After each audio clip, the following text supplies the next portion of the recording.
Okay. My name is Elaine Stevens. Hi, Elaine. Sorry, guys. Can everyone hear me? Okay. Okay. So everyone who's participating in the public meeting. What am I supposed to do now? Everyone who's participating in the public meeting, please mute your mic. Asking me to speak? Excuse me. Sorry, just one moment. Well, I'm just logging on for the meeting. Sorry. Okay, I'm the same. I'm logged on. Excuse me. Sorry. Hi, everyone. My name's Ethan. I sent the original invite out. So everyone who's called in for the public meeting, we just ask that you put your mics on mute using *6, please, at the moment. When the public meeting starts, you'll hear me invite you one by one to make your comments. At that point, you can unmute your mic and submit your comments to council then. Does anyone have any questions? So we just hit *6. Nope. *6 to mute your mic, and then *6 to unmute it to when you hear your name called. Okay. Will we be able to hear the meeting on the phone? You will be, yes. Okay. Okay. So again, please mute your mic if you've called in for the public meeting. Thanks.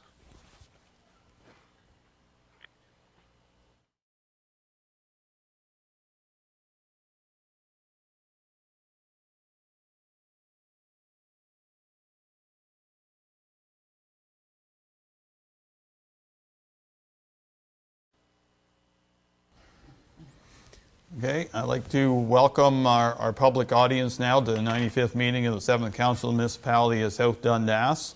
Meeting has been called to order earlier, and we did have a closed session earlier on.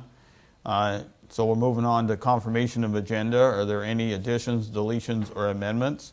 I will add, we did receive a letter from John Ross concerning a proposal he has at the airport campground area, and council has received that as a letter today. I know it's short notice, and if council's approval, we can put that on the agenda. It's more a timely thing due to the nature of the work involved. So if council's good with that, we'll add it as a discussion item. Okay, so that will be H. I've already added it onto my agenda, if I remember right. Is there anything further to be added from any member of council this evening? Anything from Mr. Clerk? No, sir. Okay. Is there any disclosure of pecuniary interest and general nature thereof on the council agenda this evening? Seeing none, we'll go to adoption minutes from the July 13th and July 19th meetings, please. Moved by Councilor Lewis, seconded by Deputy Mayor Gardner, that the minutes of the 93rd regular and in-camera meetings and the 94th special meeting of council be adopted as circulated. Any discussion on those minutes? Seeing none, all heard the motion. Those in favor? Opposed, if any? Motion carries. We'll move on to public meeting. We have public meetings tonight concerning 3 items, and we'll turn to Mr. Clerk to open the public meeting, please. Moved by Councillor Lewis, seconded by Deputy Mayor Gardner, that the public meeting to consider 1 subdivision application and 2 zoning bylaw amendments be opened at 6:05 p.m. All heard the motion. Those in favor? Opposed, if any? Motion carries. So before we start, I have a statement to read for the public. I now declare the public meeting held by the Council of the Municipality of South Dundas under Section 17, 21, and 34 of the Planning Act to be open. There is 1 subdivision application and 2 zoning bylaw amendments applications being heard this evening. First one is plan of subdivision for parts lot 14 concession 1. Next one is zoning bylaw amendment Chess Road part lot 33 concession 4 being part 1 8R-3692. Zoning bylaw amendment 11064 Hulbert Road. Anyone who wishes to speak in favor of or contrary to any of the proposed zoning bylaw amendments will be given the opportunity to do so. Before you make a presentation, I would ask that you provide your name and address.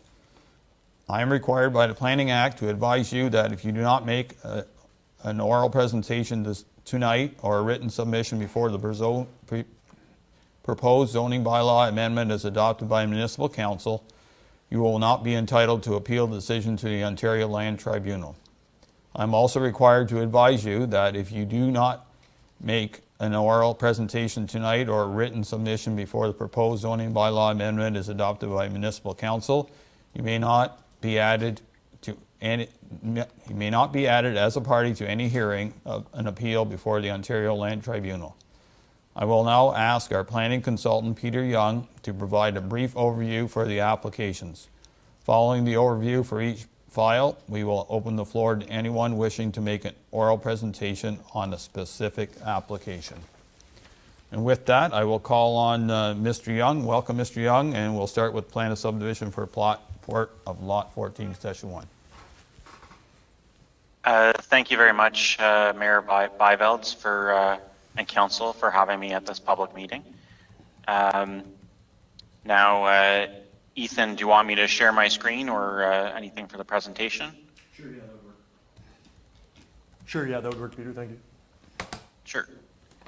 So I'll just show for Council and anyone that would like to see the slides. Now, if you're on your phone, you can follow along on South Dundas's agenda as well, just to see the public meeting slides. So the public meeting is being held pursuant to Section 50 of 1 of the Planning Act. If you'd like to get a notification of the decision, you can email me, Peter Young, at pyoung@dgcounties.ca. Or I'll also be taking all the information received by South Dundas. So if you've already given your email to Ethan, we'll use that list as well to send out the notice of a decision.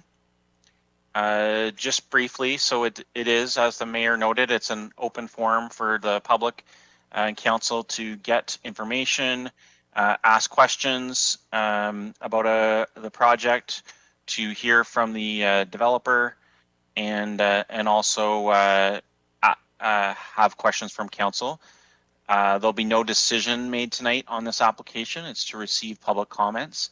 Our other applications, we do have a potential decision later in this meeting, but for this plan of subdivision, it's only just to hear from the public and from the applicant.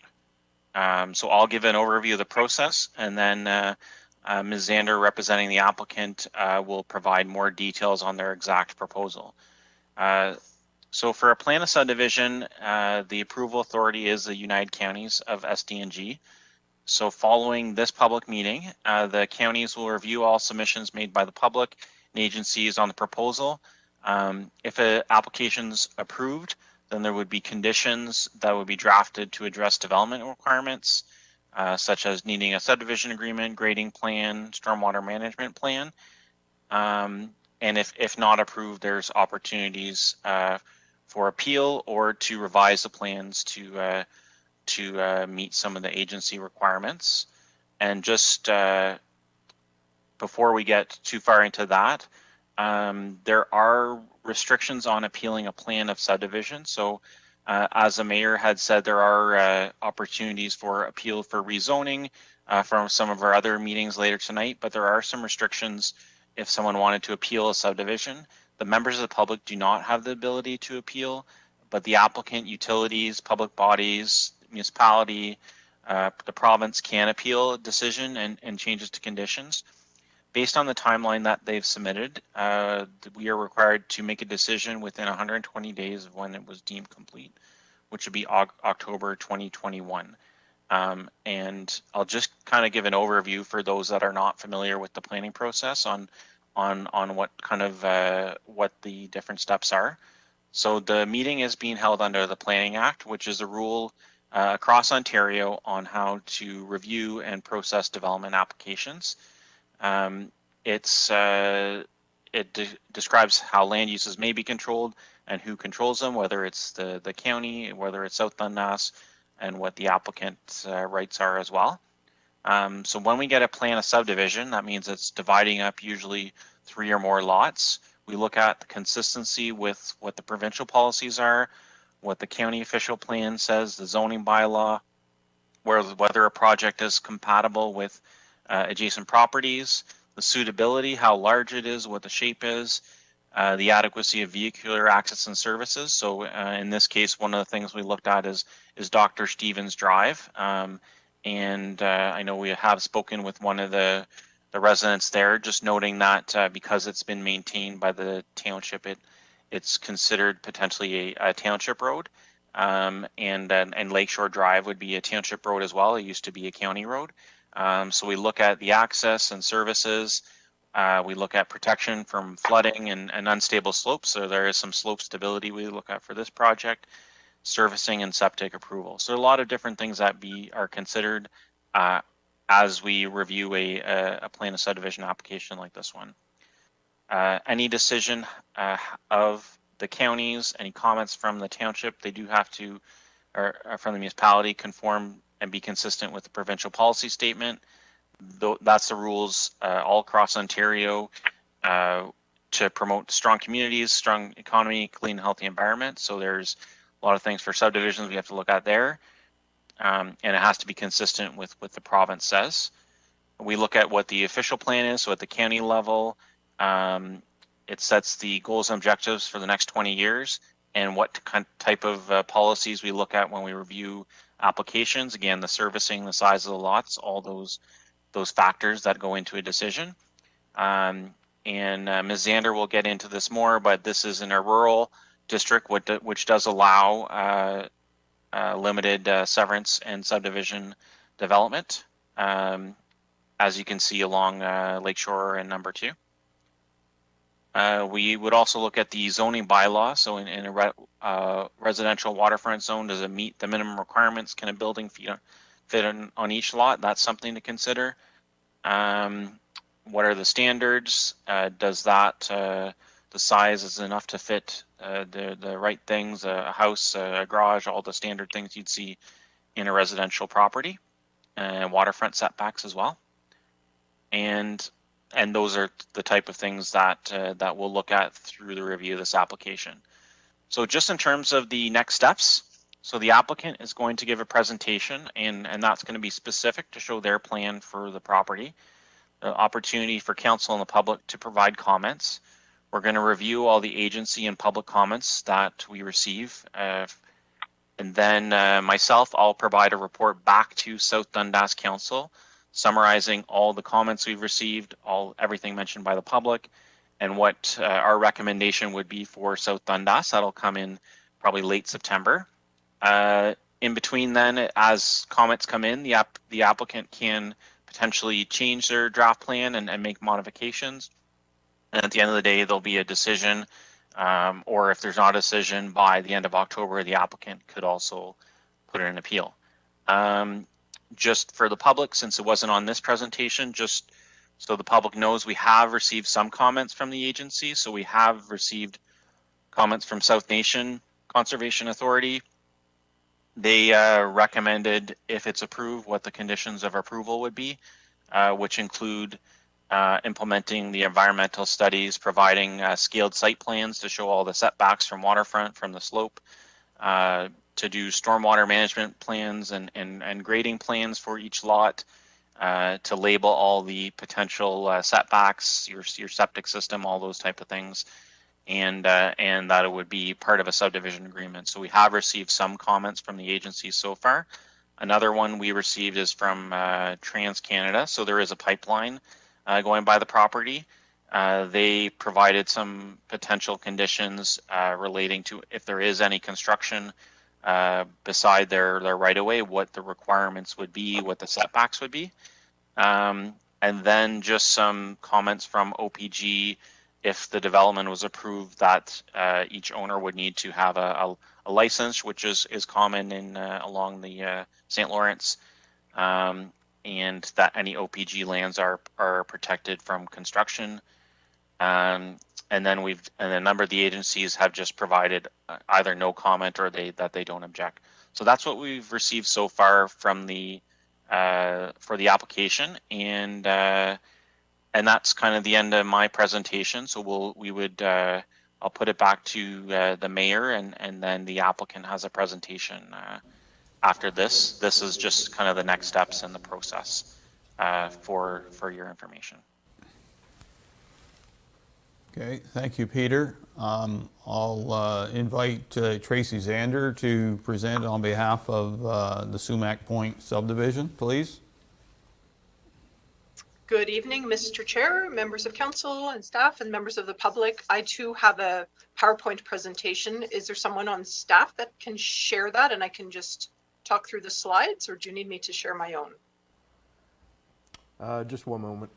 Tracy, I can pull it up for you. Wonderful, thank you.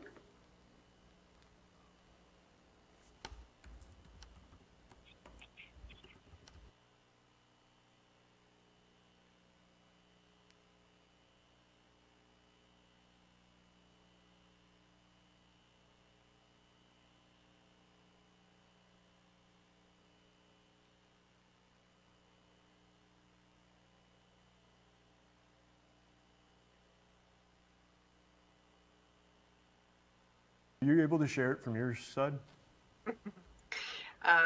Probably, yeah. Just give me a second. Thanks.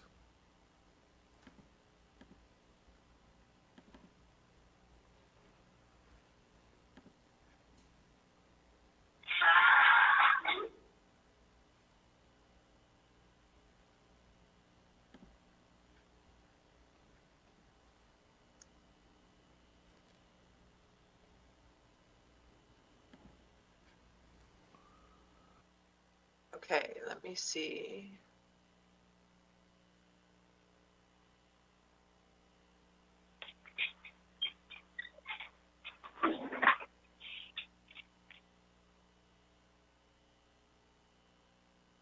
Are you able to see that? Yeah. Yes, the first page of my presentation, is that okay? Yeah, it's up on the screen. Thanks. Great, thank you. So my name's Tracy Zander. I'm from Zander Plan. I'm the planner that's been working on this project with the South Dundas Waterfront Development Corporation. Appreciate a few minutes of your time to share an overview of the project, and then I'm pleased to answer questions as they arise. Hopefully that works. So this is a kind of location of the subject property. I'm sure most of you know where it is. It's kind of in the southwest part of the township.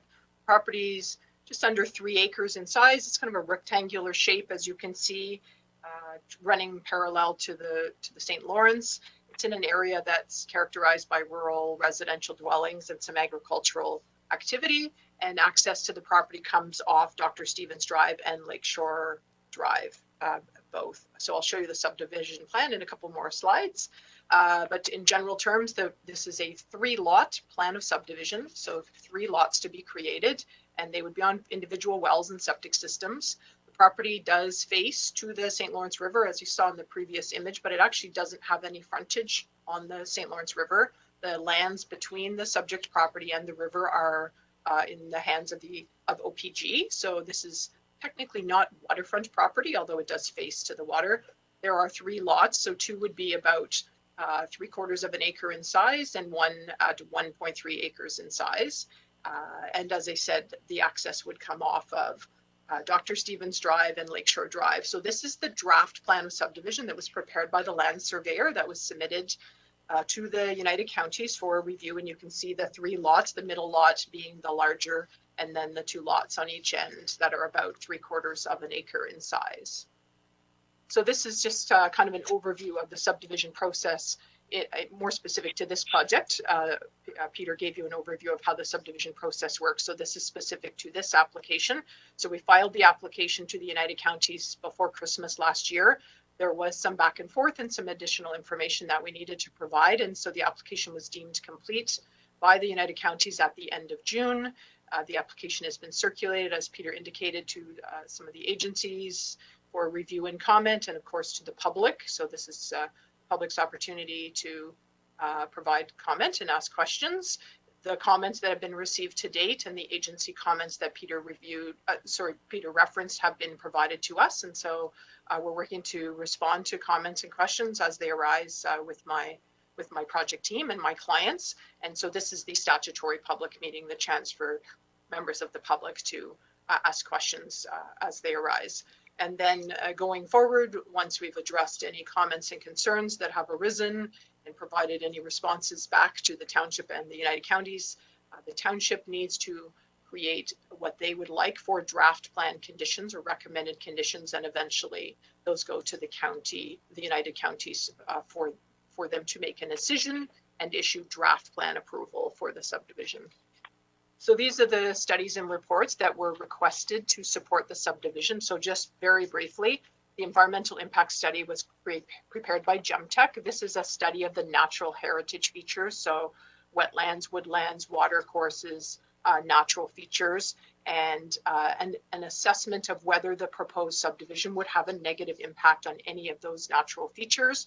The report has a number of what they call best management practices and recommendations for protection of natural features, and those would typically be implemented through the subdivision agreement and also through the stormwater design and leading through to the construction of future houses on these lots.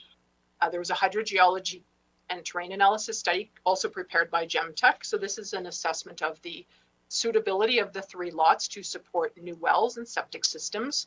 So that report was submitted, and there are also recommendations in that report around the design and installation of septic systems and private wells for the 3 lots. So those 2 would get implemented through a subdivision agreement. There was a preliminary servicing report prepared by EVB Engineering. That report looked at well and septic installation as well as stormwater management and how the future development of these lots and the addition of hard surfaces, driveways, buildings, and so on would affect the runoff of stormwater from the 3 lots. That report also has recommendations for vegetation to be retained, slopes to be protected, and measures to manage stormwater runoff once the 3 lots get developed. The planning rationale was provided by my office. The intent in the planning rationale is to speak to how the proposal conforms to the official plan, the zoning bylaw, and the provincial policy statement. So that I prepared and submitted that report. There was an archaeological assessment prepared by Matrix Heritage. So the purpose of that study is to assess the property and determine if there's anything of archaeological significance on the site. There were stage 1 and stage 2 studies done on the property and nothing of archaeological significance, which generally means anything found on the site that's pre-1900. There was nothing of significance found on the site, and Matrix Heritage concluded that no further assessment was required. That report gets submitted to the Ministry of Culture for their review and sign off. So that submission has been made to the ministry. And finally, there was a geotechnical study completed also by Geotech. That study looked at the soils and the suitability of the soils on the site to support development, foundations, and dwellings, and also looked at the slope stability towards the river. And there are some setbacks and recommendations in that report that would also get implemented through a subdivision agreement and would influence the stormwater management plan and the future construction on the lots. So those studies and reports have all been submitted. Some get reviewed internally by the municipality, some get peer reviewed or reviewed by outside agencies. So we will review and respond to comments on all of those studies and reports as they come. Just briefly, as Peter mentioned, development in Ontario has to demonstrate consistency with the provincial policy statement. So this document has 3 kind of broad areas of interest: building strong and healthy communities, wise use and management of resources, and protecting public health and safety. I'm not going to spend a lot of time speaking to that unless someone has specific questions, but the planning rationale speaks to how we feel as a project team, and I as a professional planner feel that the subdivision is consistent with the policies in the provincial policy statement. And as Peter mentioned, the property falls within the rural district designation. This is a similar excerpt to what Peter showed. The rural district designation in the United Counties official plan does permit subdivisions on private services and, in a scenario like this, in development clusters and along the shoreline. And so it's my opinion that this proposal does comply with the policies in the official plan. There is sufficient room, as demonstrated in the supporting studies and reports, to accommodate development on each of the proposed lots. And I don't see any land use conflicts with any surrounding land uses. And then the subject property falls within the residential waterfront zone, RW zone. Again, this is an excerpt from the township's zoning bylaw schedule. The residential waterfront zone does allow for single detached dwellings on single lots, so this would be a permitted use. all 3 of the lots meet or exceed the minimum requirements in the residential waterfront zone. So the minimum lot size is 0.75 acres, 3/4 of an acre. All 3 lots will meet or exceed that. And the minimum frontage on a road is 38 meters. So all 3 lots will comply with that as well. And so I guess in summary, the next steps would be for myself and our project team to review and respond to public comments that come out of this meeting and that are submitted in writing, and review and respond to any agency and peer review comments. And then, as I said, the township would consider their support for the subdivision, and if they support, prepare a list of recommended draft plan conditions, and then ultimately the county would make the decision. And then after draft plan approval, there are still a number of steps that need to happen, as Peter indicated, a detailed stormwater management plan and a grading and drainage plan for each lot. There needs to be a subdivision agreement. The site needs to be barred or monumented by a land surveyor, and so on. So there are a number of tasks that would come after draft plan approval. I think that's all I wanted to cover, and I'm here and pleased to answer comments. Thank you. Okay, thank Now I you, just Tracy. have to stop sharing. How do I stop sharing?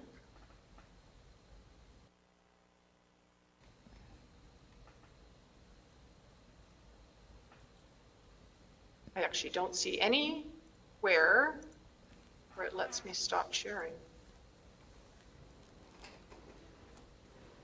Is it Tracy, there gone should now? be something at the bottom of your screen that says stop share, or on the top left, I believe. Has it stopped now? No, it hasn't. That's weird. Sorry. No problem. I have no, Can you try closing the application? Like the The- PowerPoint? do that. There we go, that worked. Thanks. Great, thank you. Okay, so thank you for that, Tracy. We'll move on to public comments, and I'll turn it over to the clerk to go through the list, and go ahead. Thank you very much, Mayor Belvods. We do have a number of people registered for this evening. So first up on my list here who have re-registered is Helen Johnson. Helen, please unmute your mic by using *6 and submit your comments to council at this time.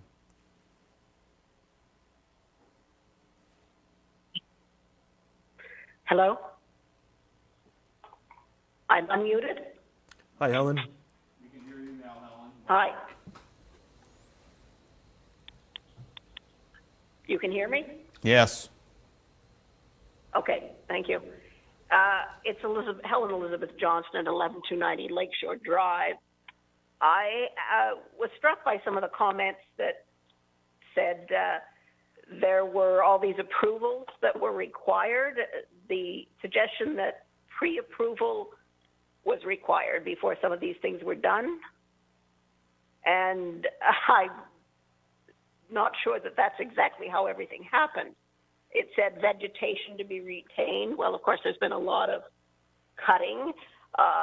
There's also been claims that it's being drained. So my concerns are the rules being respected, and how can you ensure that going forward that all these things that he claims he's going to do are indeed done?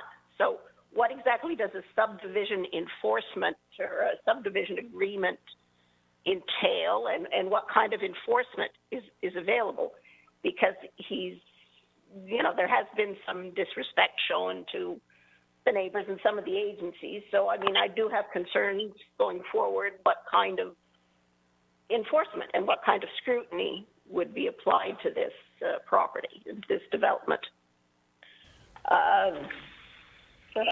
I've noticed the changes in habitat for the wildlife, that all the clear cutting has already endangered, and I'm surprised that the South Nation didn't seem to have no objection. Was that what my understanding was, that there were no objections from these agencies? So if they don't care, well, that's one thing. But as I said, I just want to know what kind of, enforcement there will be, that indeed what's approved is what's done, and that it's not just done when he feels like it. Okay, noted. Peter, do you have any response to that? I know there's a bunch of studies done, so. Thank you, Mayor Byveld, and thank you for the question, Ms. Johnson. Just in terms of what would be required if it is approved, any type of subdivision is required to have a subdivision agreement. So in that agreement, usually it can be a fairly lengthy contract between the municipality and the subdivider. Usually it could be even a 50-page, 70-page contract. It says when they are allowed to build, what the preconditions are, what studies, what information they're needed to provide. Usually there is a detailed site plan and grading plan showing what parts of the property can be developed and which parts can't. Now, sometimes, and not just on this site, there's other sites where a developer can do some pre-clearing and potentially be allowed to do that. I know, and that takes place all over SDNG. Sometimes a developer will do some clearing. It is at their own risk. At the end of the day, they will have to follow any grading plan that's approved by the municipality, but it's not uncommon for some preliminary site works to take place earlier on in the process. But I can tell you, South Nation, they did provide 12 different conditions that they'd like the counties and the municipality to consider. So definitely they'd be required to do some engineering work and development, and that would be enforced through an agreement that's registered on the title of each property. So that's just some background on how that could be enforced by South Dundas. Anything further, Helen? No, just as I said, concerns that these rules will be respected when I thought they appear not to have been to date, and certainly disrespect to myself personally and with some encounters with these people. So I have concerns about the people that are involved in this project. I'm sure most of the community seems to know these people, so you can understand my concerns. Okay, we've heard your concerns, and we certainly will ensure that everything they need to do within the plan that is reasonable will be enacted. Next up on the list is Lorianne and John Moran. Please unmute your mic using *6 and submit your comments to council, please. Hi, it's Lorraine and John Moran here. We have no specific comments. We're just future, hopefully, homeowners on the property. So we're just looking forward to moving to South Dundas once we get through all this stuff. Thank you. Thank you. Next up on the list is Elaine and Eric Stevens. Elaine or Eric, please unmute your mic and submit your comments to council, please. Hi, my name is Elaine Stevens, and our address is 11221 Dr. Stevens Drive. And I just,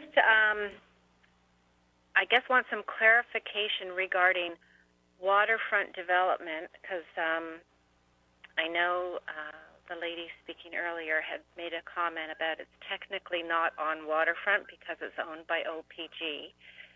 So my question, I guess, is how does that affect development? How does that affect acreage?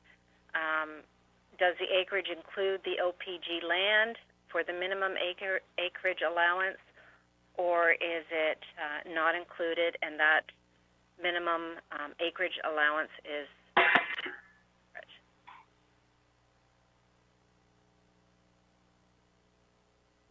Peter, can you answer that question, or? Yep. Thank you, Mayor Byveld, and thank you for the question. So, as the Ms. Zander said, it technically the waterfront is owned by OPG. They have been circulated and provided comment.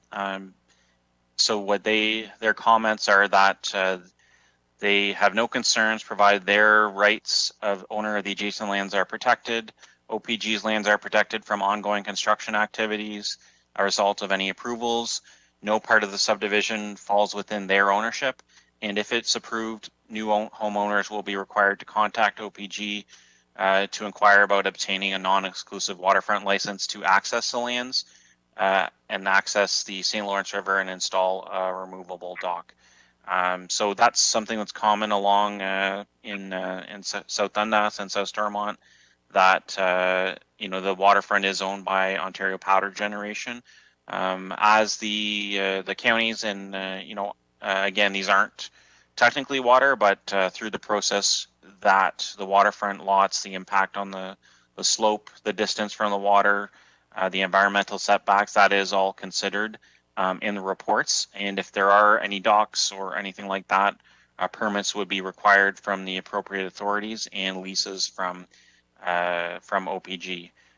So regardless of whether they do have the water frontage, we are considering those, that practically they will be given that access. So in terms of the studies and the drainage, they did address the filling, the grading, the setbacks from water and setbacks from the slope.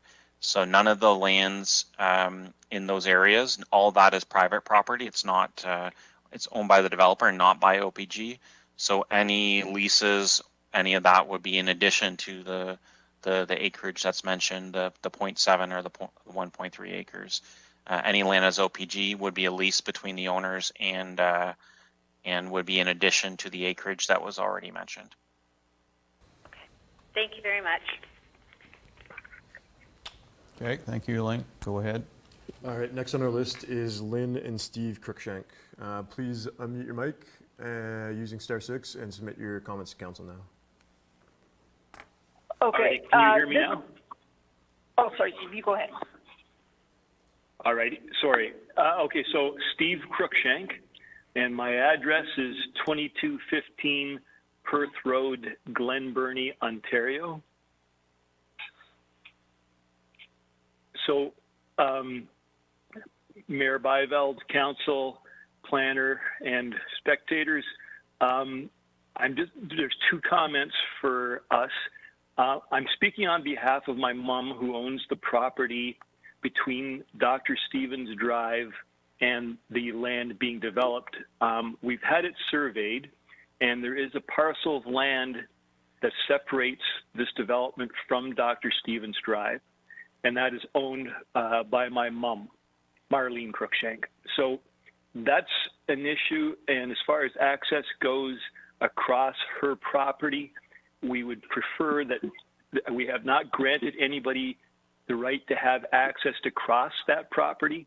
So any of the work that's been done so far has not been with our consent, and we would prefer that that did not happen or continue.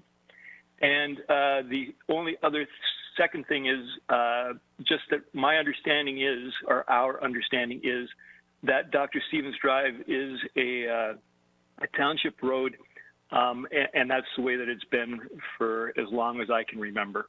So that's it, unless, Lynn, you have something else you wanted to comment. Nope, that's fine. That's great. Okay. That's it. Thank you. Thank you. Next on the list is Lori McKellerin. Lorraine, please unmute your mic using *6 and submit your comments to council now.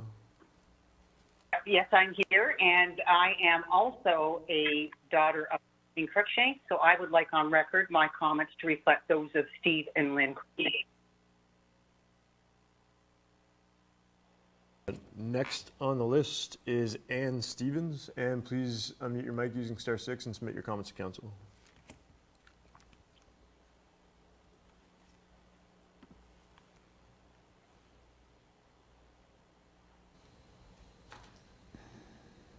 And if you're on the line, now would be the time to unmute your mic.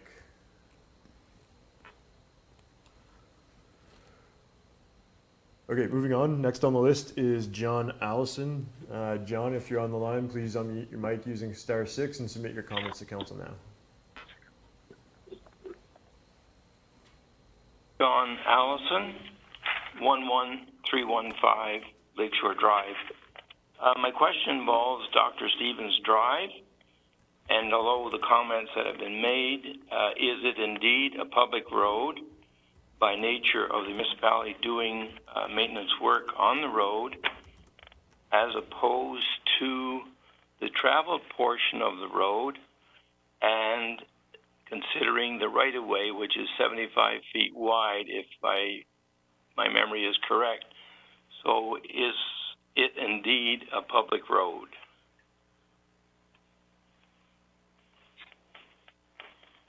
Have any comments on that at this time? Okay, we understand your concern, John, and we are certainly looking at some of the issues, and I think the Crookshanks have brought up more issues tonight, so we certainly will have to investigate that and assure everyone involved that the legalities of the land are correct. Thank you.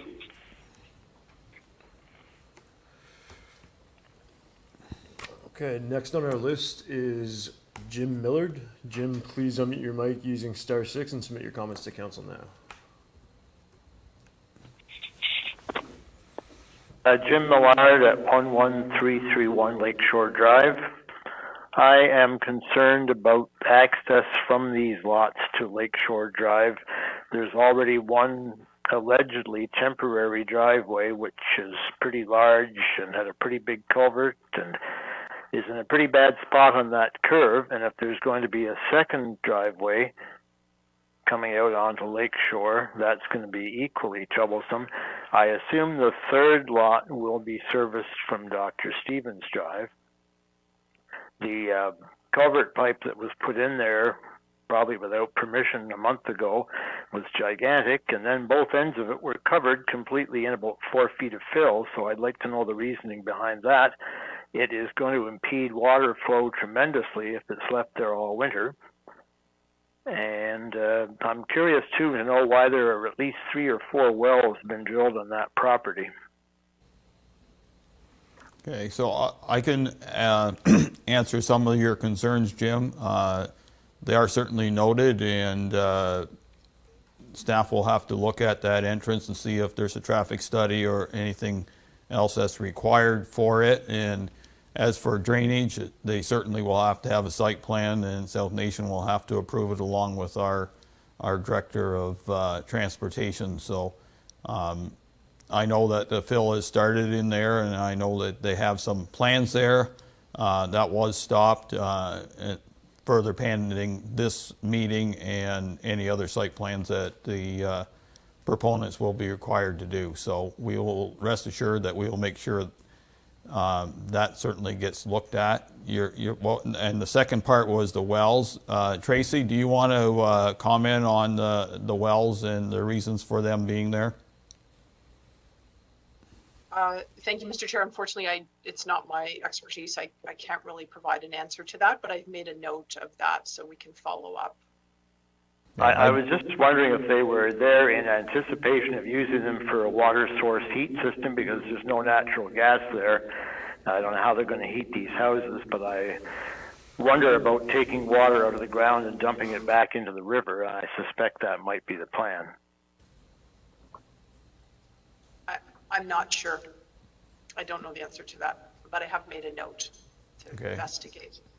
I did note some of the studies they did, Jim, and some of the studies involved doing hydrogeological work, and those wells were involved with it. So it's one of the studies that I did see actually today. So the reason they will be using them, from what I read of the plan, to use them as their water source for those homes, and from there they'll have to go from there. But I'm sure South Nation will have something to say about them too, and if your allegations are true, which we won't be part of, that'll be somebody else that'll have to make that decision. They're certainly noted.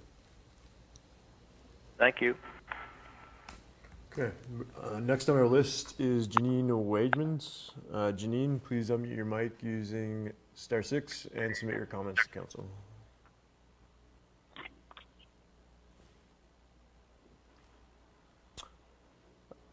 Hello, Janine, are you on the line? Okay, moving on. Tom Holmes, if you're on the line, please unmute your mic using *6 and submit your comments to council. Hello? Hello? Hello, are we talking to Janine? Can anyone hear me out there? Yes, I'm Janine. Hi, Janine. Yep, we can hear you now. Could you submit your comments to council regarding the application? I was concerned that there seems to be a lot of work done before anybody has gotten into approving this. I'm also concerned that there might be a very large homely building like there is on Highway 2 with a great big flashy sign for us. And if this person proceeds with his work without permission, is there any plan to stop him? Okay, Peter, can you made some comments earlier on that. Can you follow through on that, please? Thank you, Mayor Byveld. Just because this lot is a lot of record, right now, if the owner wanted, they can apply for building and septic permits. Now, again, if there is a plan of subdivision approved, any work that's being done is at their own risk. So if it doesn't meet the requirements of the subdivision, any fill or any driveways potentially would have to be relocated. But because it is an existing lot that's zoned for waterfront development, the owner is allowed to potentially do some site works and those type of things. And again, there are other subdivisions out there where the developers will go ahead and clear some of the earth and move things around. Again, it is at their own risk. They do have to follow whatever the plan is that's approved, if it is approved by the council. But it's possible that preliminary work can be done, and just anecdotally, we've seen that a lot more in the last couple of years. Just with the real estate market, people do go ahead and do some work on the property beforehand. But again, at the end of the day, whatever's happening on the site would need to follow the approved plans, and if it doesn't, it would have to be reinstated before this as part of the subdivision agreement that's signed with the municipality. Okay. Janine, any further comments? Another further comment I have is that the website South Dundas Waterfront Development has given quite a number of people the impression that this is a waterfront development officially by South Dundas, and consequently it seems to be sort of a South Dundas thing as opposed to some guy just wandering in.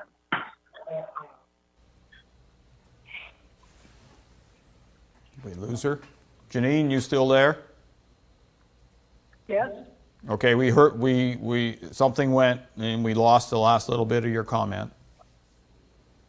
Okay, my concern was that there's a website called South Dundas Waterfront Development, which makes it sound like it's a municipal website. And people would think that it has more credibility than it probably does. Your comments are noted. Not much I can say about that. Okay. From a plan. This is not a doesn't really fall in the jurisdiction of planning, but I think we at South Dundas are concerned about it, but we can follow through if anything goes further. Okay, good. I just don't want anyone to be misled like the people that were speaking previously. Okay, thank you. Yeah, and so noted that the South Dundas Waterfront Development Corporation has no ties to the municipality of South Dundas, to any of those listening. Go ahead, Mr. Clerk. Thank you, Janine. Next on our list is Tom Holmes. Tom, if you're on the line, please unmute your mic using *6 and submit your comments to council.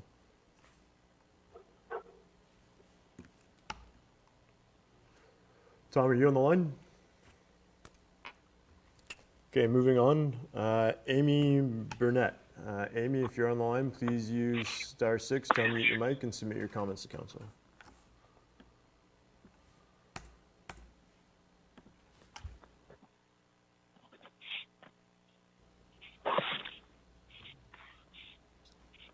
Amy, are you on the line? Okay, moving on. Pierre Giroux. Pierre, if you're on the line, please use *6 to unmute your mic and submit your comments to council. Pierre Giroux, 5846 Cartier Street, Montreal. I have no comments. Okay, thank you.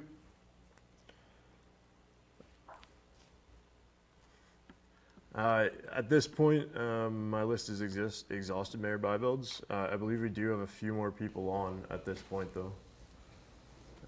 If there's anyone who hasn't submitted any comments to council, please unmute your mic and introduce yourself.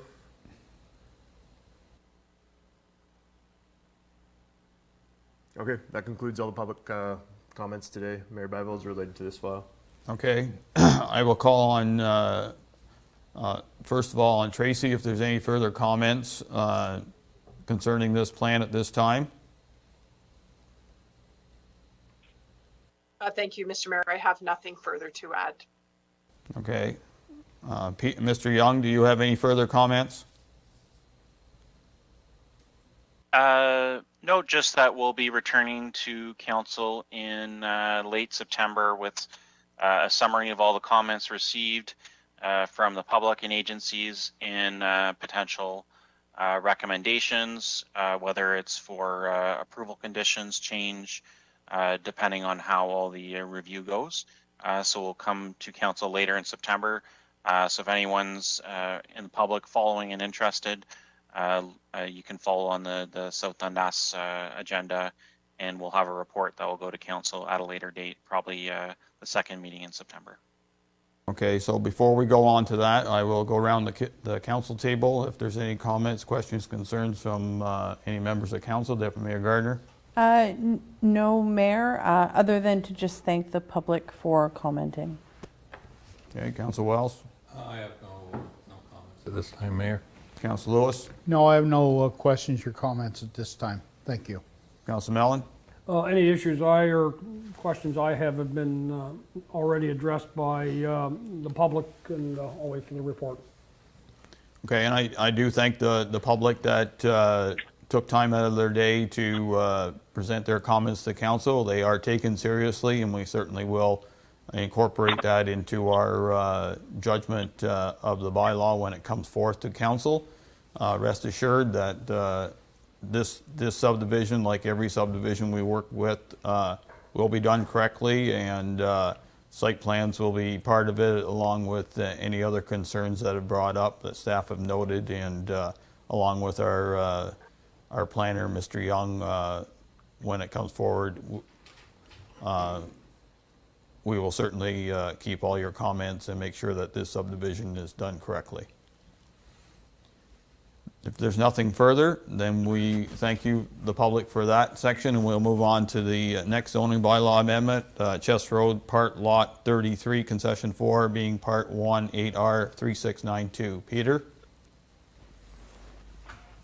Thank you, Mayor Byvelds and council. So this application is for a rezoning on Chess Road.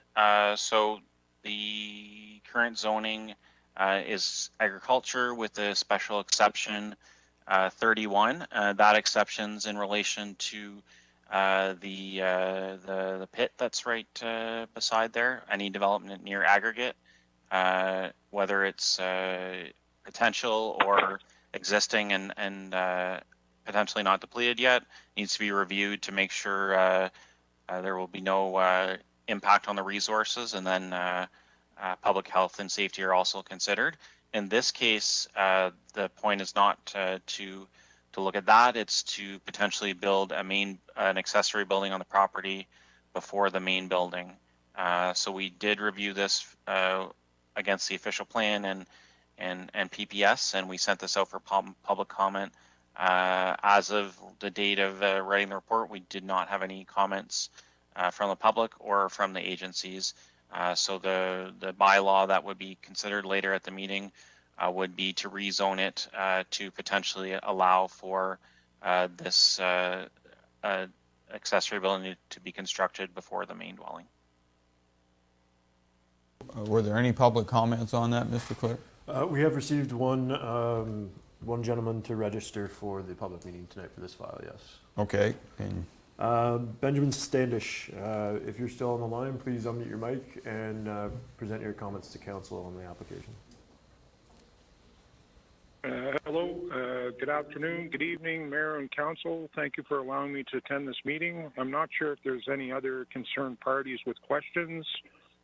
Just wanted to explain why my wife and I requested the proposed zoning bylaw amendment.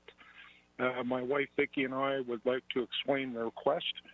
We requested this because we intended on building a structure, a home to live in, but upon looking for building materials and in specific engineered trusses, floor joists, we were told from multiple facilities that it was an 18 to 24-month wait in order to obtain these building materials. We're already in possession of an accessory building. Therefore, that's why we applied for this proposed zoning bylaw in order to put the building up and store our building materials in until we could erect our home.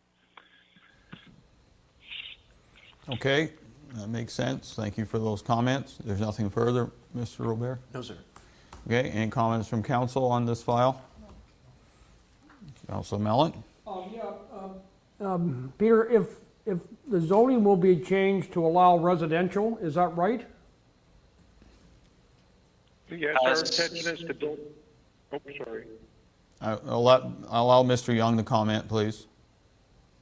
Yep. Sorry, through the mayor. So the zoning would remain as an agricultural exception zone, but what it would allow is normally you have to build a house on the property or establish a main use like a barn before you start building accessory buildings.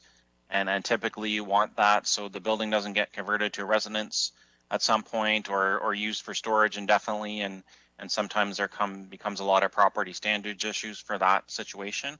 But in this case, we just have an exception to allow this specific building to be built. And we've heard the justification from the applicant. So the only change would really be to allow that building to be built. They would still need the building permits for the main house and all that to come at a future date, and as well as looking at any impact from the sand and gravel resource there as well. And I think there's maybe a waste site setback that might be triggered as well. So for now, would only allow that accessory building, but in the future, they could still build a residence without any zone changes. This only affects the accessory building. Okay, then, I answered my question. Thank you. Okay, if there's nothing further, then we will go on to zoning bylaw amendment for 11064 Hulbert Road, please. Peter? Thank you, Mayor, Byveld, and Council. As you're aware from the report, this is for a church on Halbert Road and Brinston Road on the county road that has been sold by the church to potentially be used for residential purposes. So the rezoning would allow the church to be converted. And as noted in the report, there already are some residential uses allowed in the institutional zone, but this would allow a full conversion to a single detached dwelling and not tied to a place of worship like a manse or that type of use. It's just a straight residential hamlet zone. There's a few exceptions because it's a little bit closer to the road than our bylaw would allow now, but we are recommending a residential zone to be considered later in the meeting. Okay, were there any public comments on this? Not for this file, Mr. no. Clerk? Okay, any comments, questions, concerns for any member of council on this file? Okay, seeing none, thank you, Peter. With that, we will be closing our public meeting, and I'd like to thank all the participants that were part of it. Mr. Clerk, please. Moved by Deputy Mayor Gardner, seconded by Councillor Wells, that the public meeting to consider one subdivision application and two zoning bylaw amendments be closed at 7:01 p.m.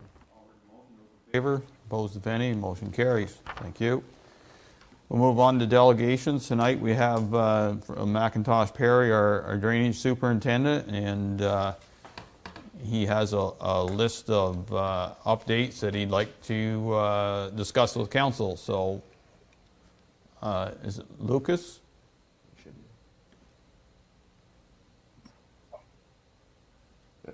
Yes, it is. Thanks for having me. Thank you.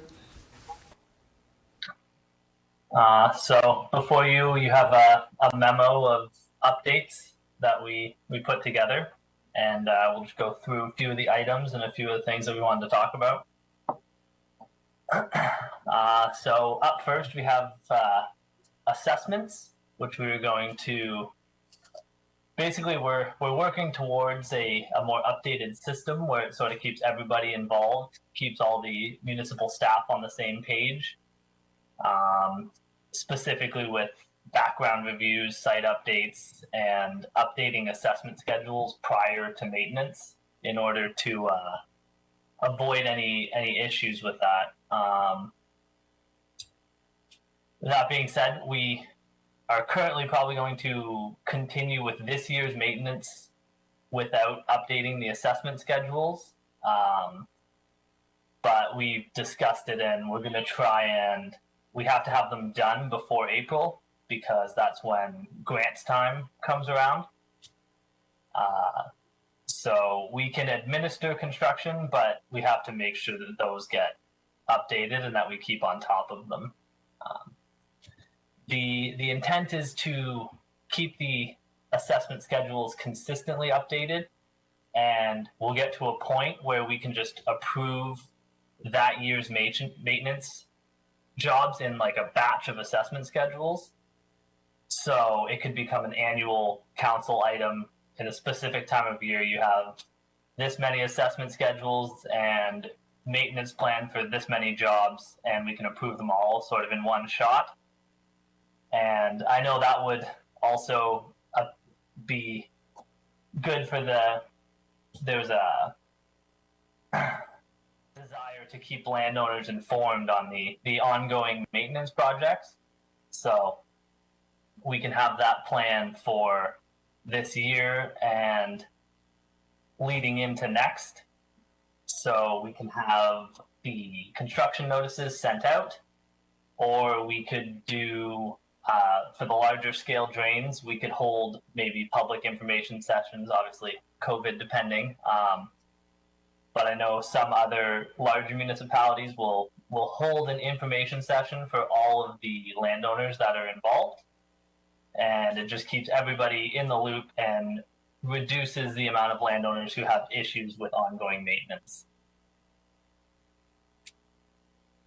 I don't know if there's any comments on that, or I can go over our 2021 plans. Go ahead and do your whole report, and then I think there's going to be some comments after that, please. Sounds good.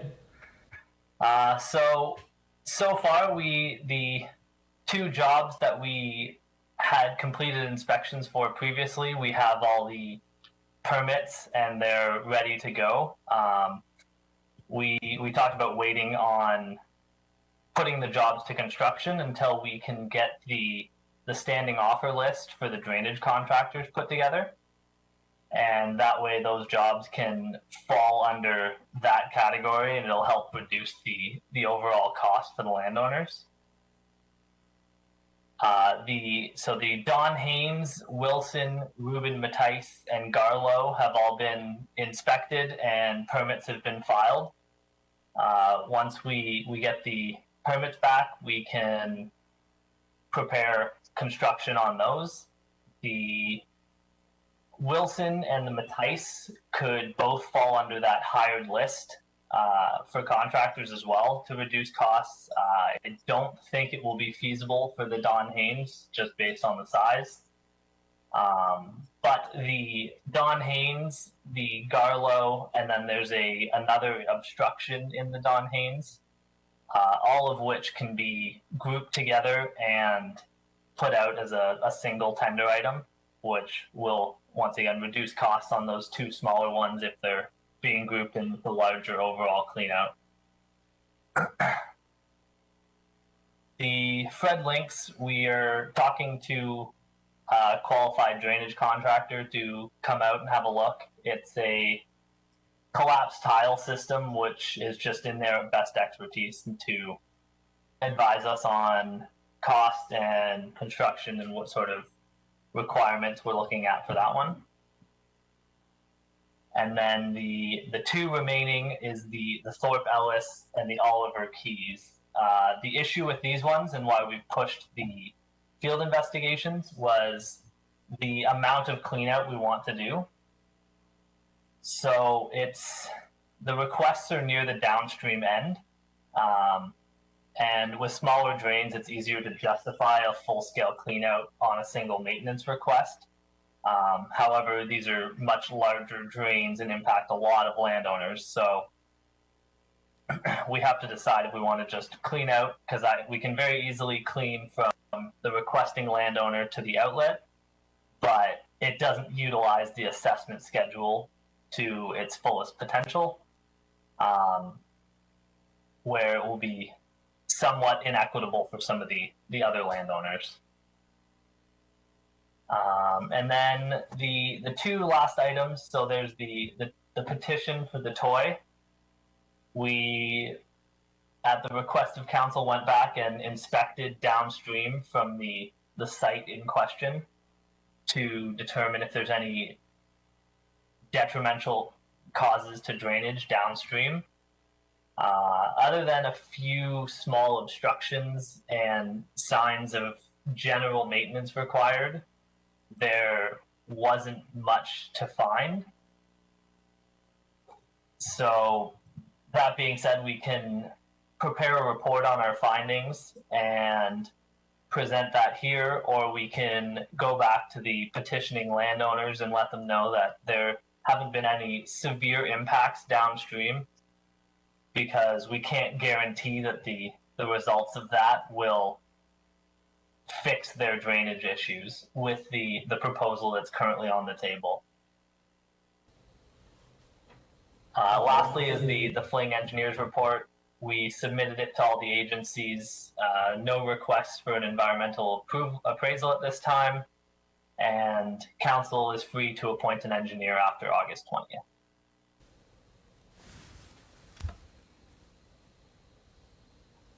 I know it's a lot of information at once, but if there's any specific items you guys wanted to talk about or any questions? Yes, I do, and I will take the privilege of being first to speak, and thanks, Lucas, for coming to council. Some comments on updating the assessment schedule. I understand they have to be done, because I know we've gotten in situations where we can't bill out drains properly because the schedule isn't up to date.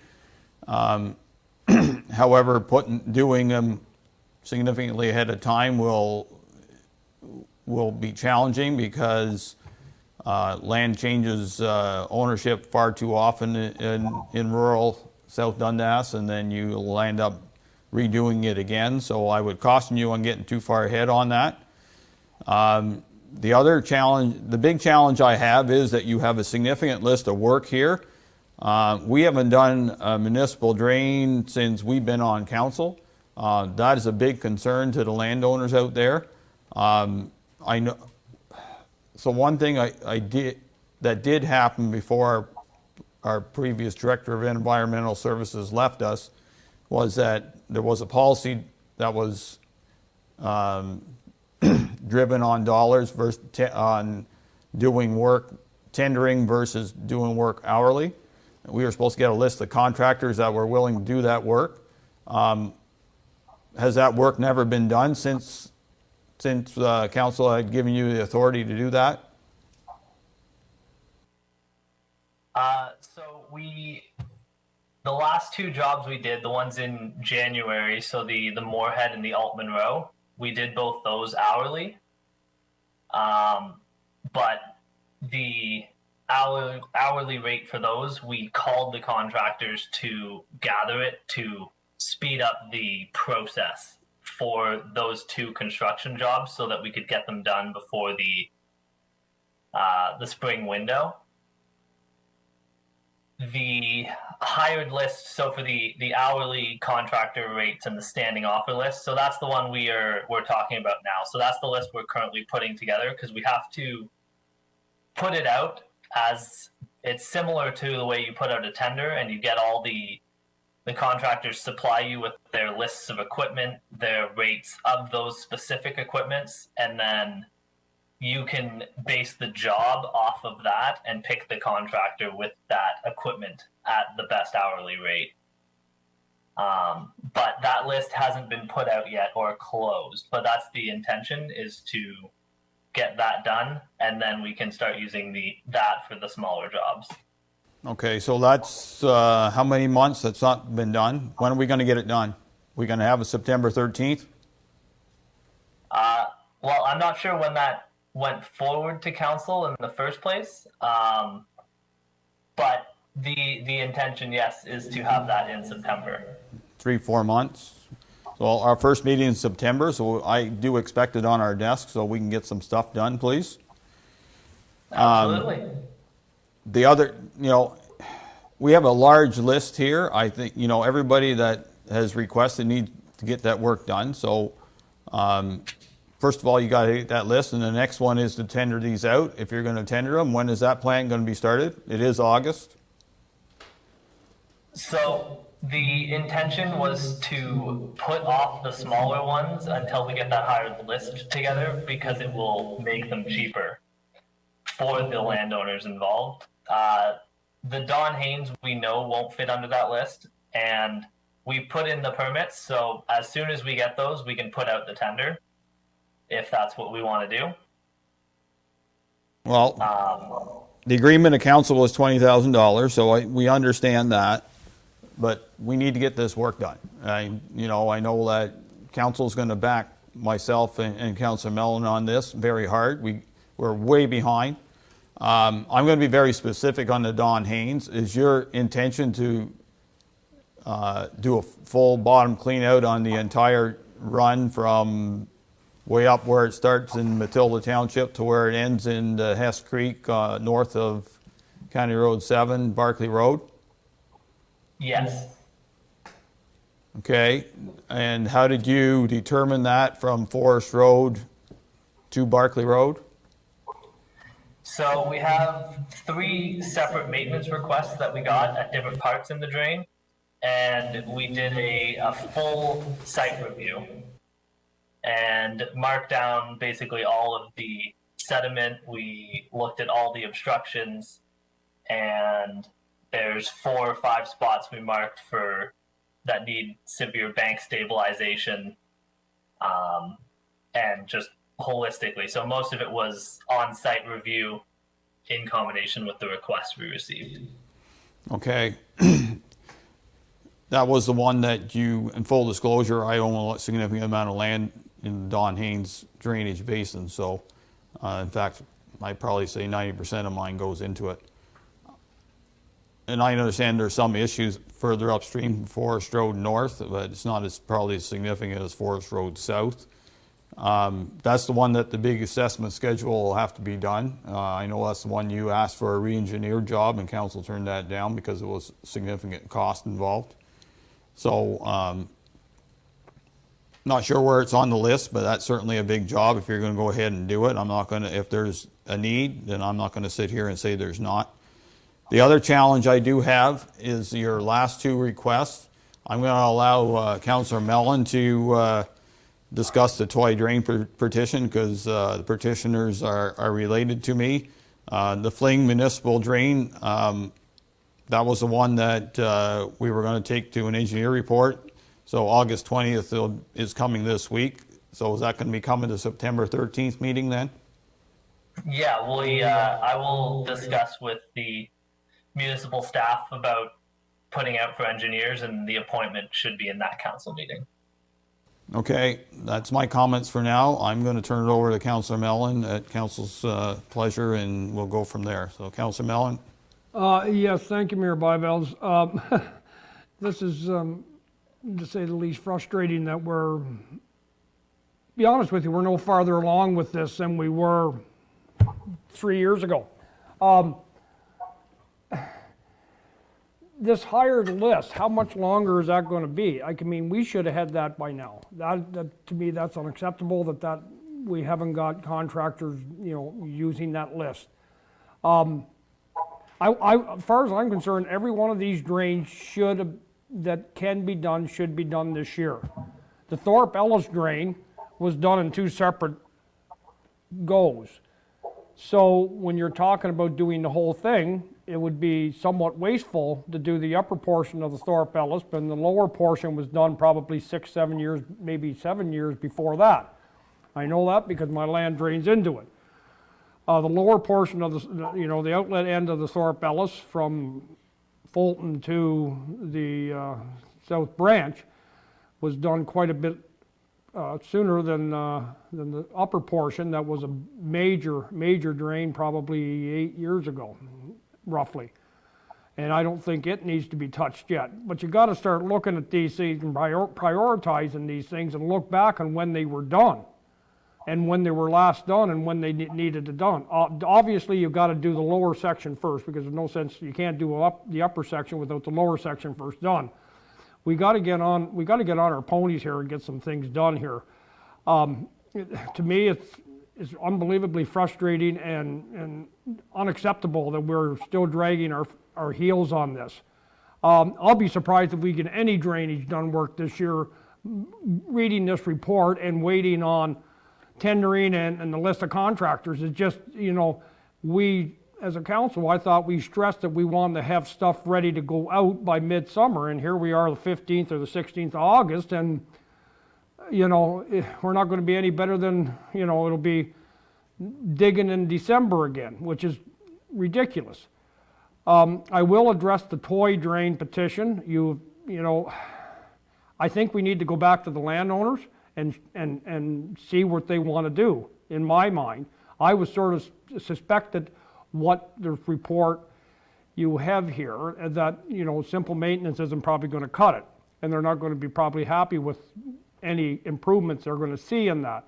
So to me, I think, in my opinion, and, the other council's members can comment, but to me, I think we need to go back to the petitioner and say, give them your findings and let them decide whether they want to go ahead with the maintenance, which is going to be, as you said, very minimal improvement on their flooding issues that they have in that area, or if they want to do a petition for a new drain, a re-engineered drain, which is going to be expensive, but that's the cost of farming, that's the cost of having the land and having proper drainage. And it'll be an expensive drain to do, I believe, if it has to be deepened. And I think the only way they're going to get away from their flooding issues in that area is if it's going to be deepened enough to handle the flow of water that is now going into it from when it was originally engineered, which was way long ago.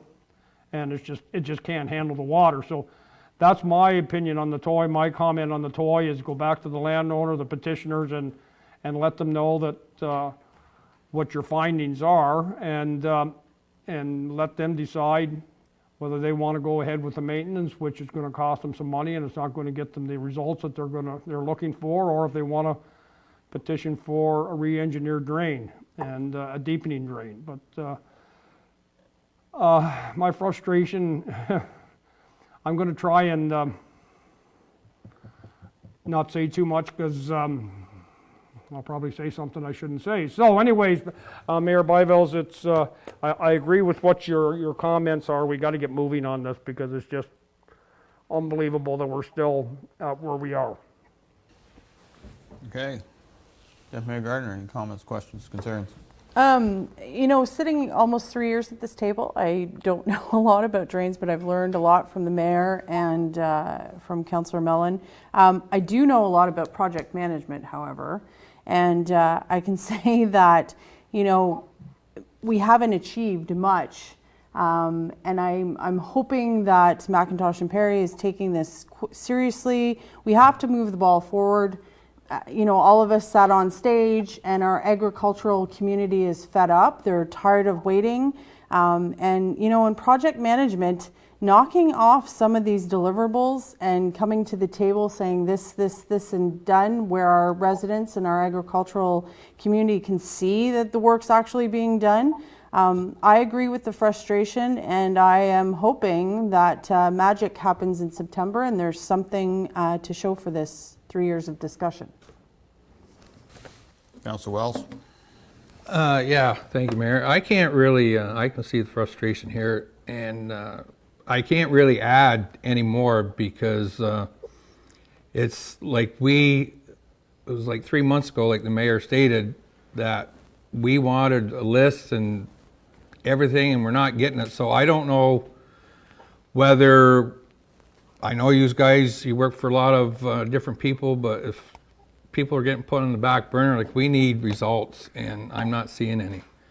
And with the Twice Hill drain, which I'm involved a little bit in that, and I understand that, to go back to, like Councillor Mellon said, go back to the petitioners and give them the complete rundown on that drain, because over the years, that drain, I think there was probably another 60 acres of bush that was taken south of the old Henderson place there, so that adds to and stuff. But so other than that, I don't really have a lot to say on it. It's just we're sent back here and just things aren't getting done. And I agree with Deputy Mayor about getting things get a few off the plate to start, but there's nothing off our plate. So I expect just by the next meeting to hear a little better news than we heard tonight. Thank you, Lucas. Councillor Lewis?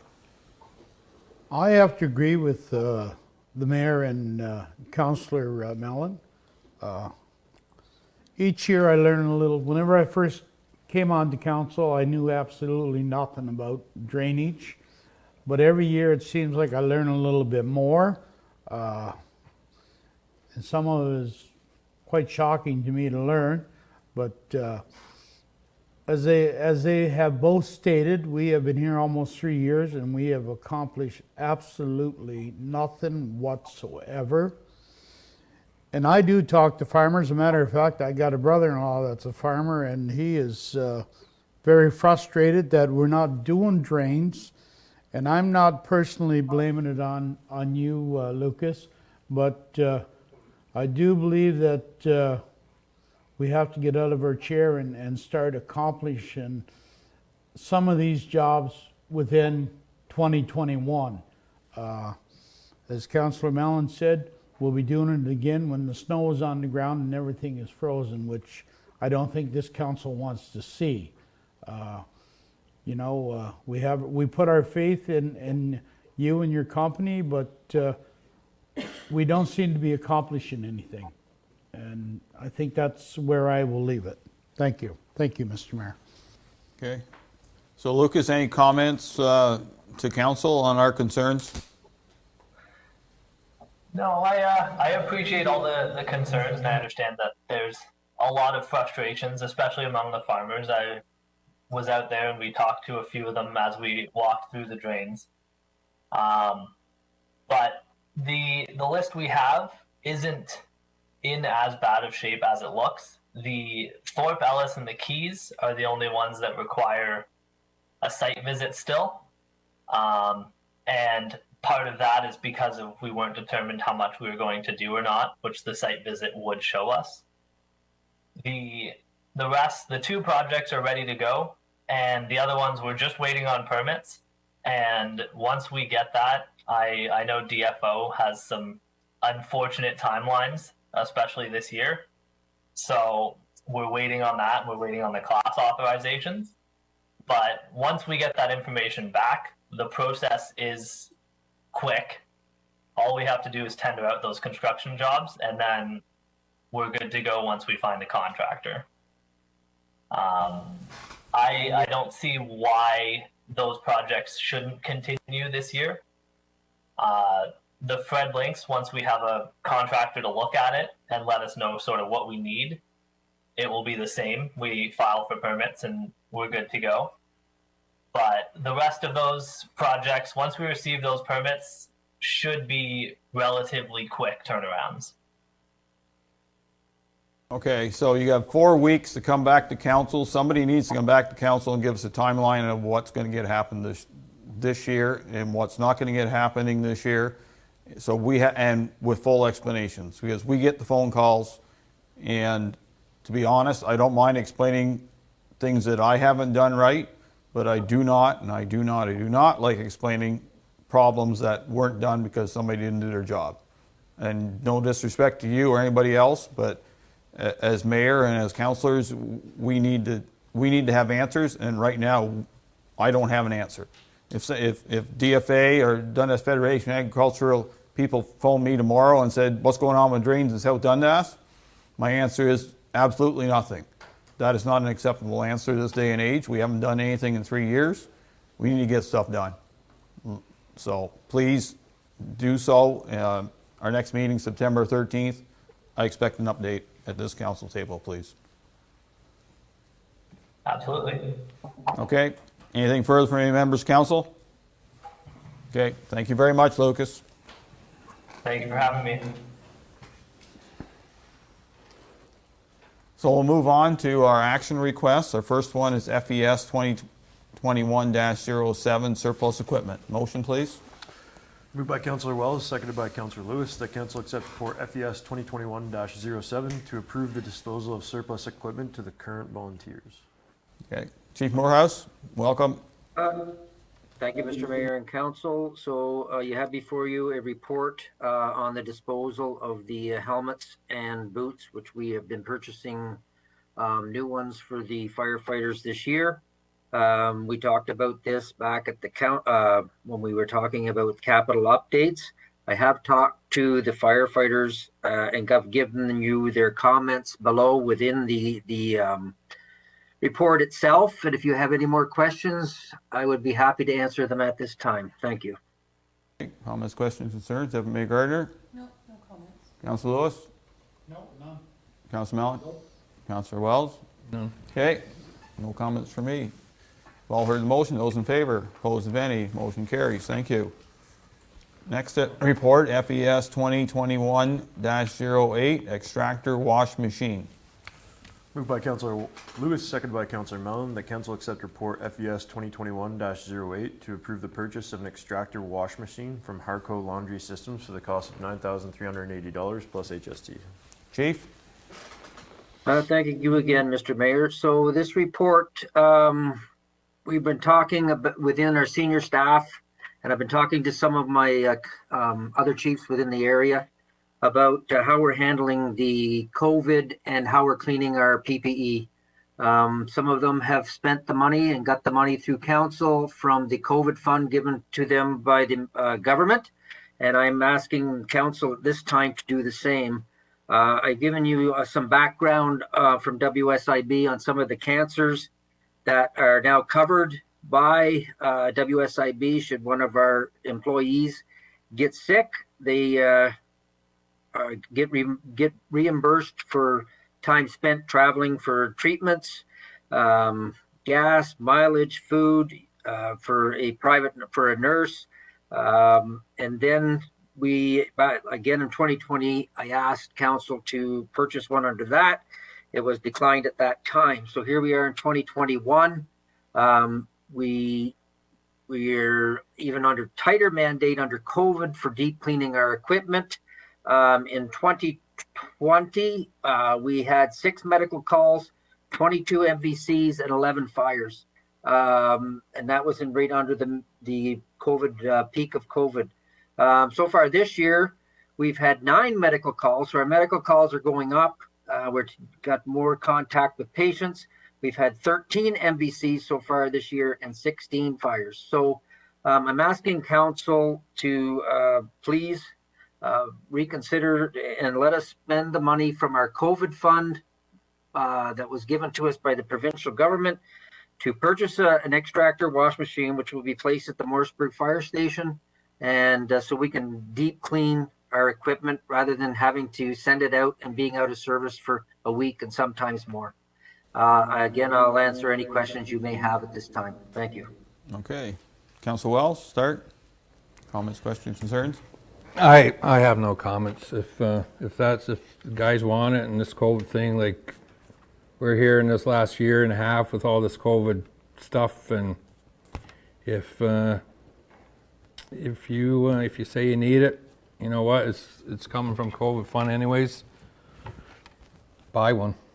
So. No, order tomorrow. Councilor Lewis? No, in 2020, I said they could purchase it, and my mind hasn't changed it. I do believe that that the firefighters do need it, and they shouldn't have it. So, no, I think they should go ahead and order it. Mayor Gardner? No issues. Nor do I. I think you made a good business case, and I think with using the funding certainly makes a lot of sense. If there's nothing further, all heard the motion. Those in favor, opposed if any, motion carries. Thank you, Chief. Moving on to ES 2021-15, Recreation Facilities Management Software. Moved by Councillor Mellon, seconded by Deputy Mayor Gardner, that Council accept report ES 2021-15 to approve the purchase and implementation of Perfect Mind Recreation Management Software, facility bookings, and program registration. Austin, welcome. Thank you, Mayor and Council. The report you have in front of you this evening is regarding the Perfect Mind Management Software or booking system. Staff are recommending the purchase and implementation of this software as multiple inefficiencies have been noticed with our current system. The Perfect Mind software would be able to process facility bookings for the arena, parks and ball diamonds, campground and marina, as well as process online registrations for programming and equipment rentals for the lending library. In addition, the software would be able to provide financial reports, registration logs, and attendance records for all programs, and also allow for online payment and receipt. This program is also compatible with current softwares our finance department and communication departments use. Staff would like council to note that this software also has a specific campground feature, which allows users to upload a map of the campground.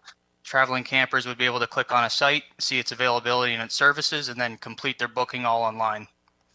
As a municipality currently processes over 5,000 bookings per year between facilities, programming, and rentals, this software will improve customer service as well as staff efficiency and communication between departments while reflecting what surrounding municipalities currently use within their recreation and facilities departments. And if council has any questions, I'd be happy to answer them at this time. Thank you. Deputy Mayor Gardner, start. 2 questions. Actually, one's probably just a comment, Austin. Probably no issues with our new website. Everything will kind of be able to connect. That's what I thought. And number 2, your communications plan. I'm just wondering if you would consider a level 3 and potentially maybe hosting a training night for some of our bigger, whether it's hockey, soccer, whatever. Maybe have a training night with the coordinators of some of the bigger programs, just go through it so everybody's comfortable with it. I understand it's used in other municipalities, but it's like anything else until you use it a couple of times. Sometimes it can be difficult, and that would be just a really good engagement piece, I think. So just wondering if you could potentially consider that. So through you, Mr. Mayor, we can definitely do that and organize an evening with all organizers of major user groups and go through the whole system with them so everyone's up to date and up to speed. Yeah, and my comment about just the level 3 is social media, website, newsletter, email. Those are all online systems. I'm just worried about the folks that aren't. There are still folks that are not online, and the newspaper seems to be the best way. So maybe something would be good. Thank you. Now, Austin, the way that I read the budget implications, it includes $6,000 development fees, as well as a $6,000 annual fee. Now, is that just $6,000 after the first year when it starts, and it's $12,000 to get it set up, or is it $12,000 each year? So through you, Mr. Mayor, it's $6,000 to set the program up specifically for South Dundas. So all of our facilities would be inputted, all of our fields, parks, the arena, our ice schedule, the campground would be uploaded to it as well, and the marina and all programming. So the first $6,000 would be to develop all of that specifically for South Dundas. And then the $6,000 annual fee will continue on a yearly basis after that.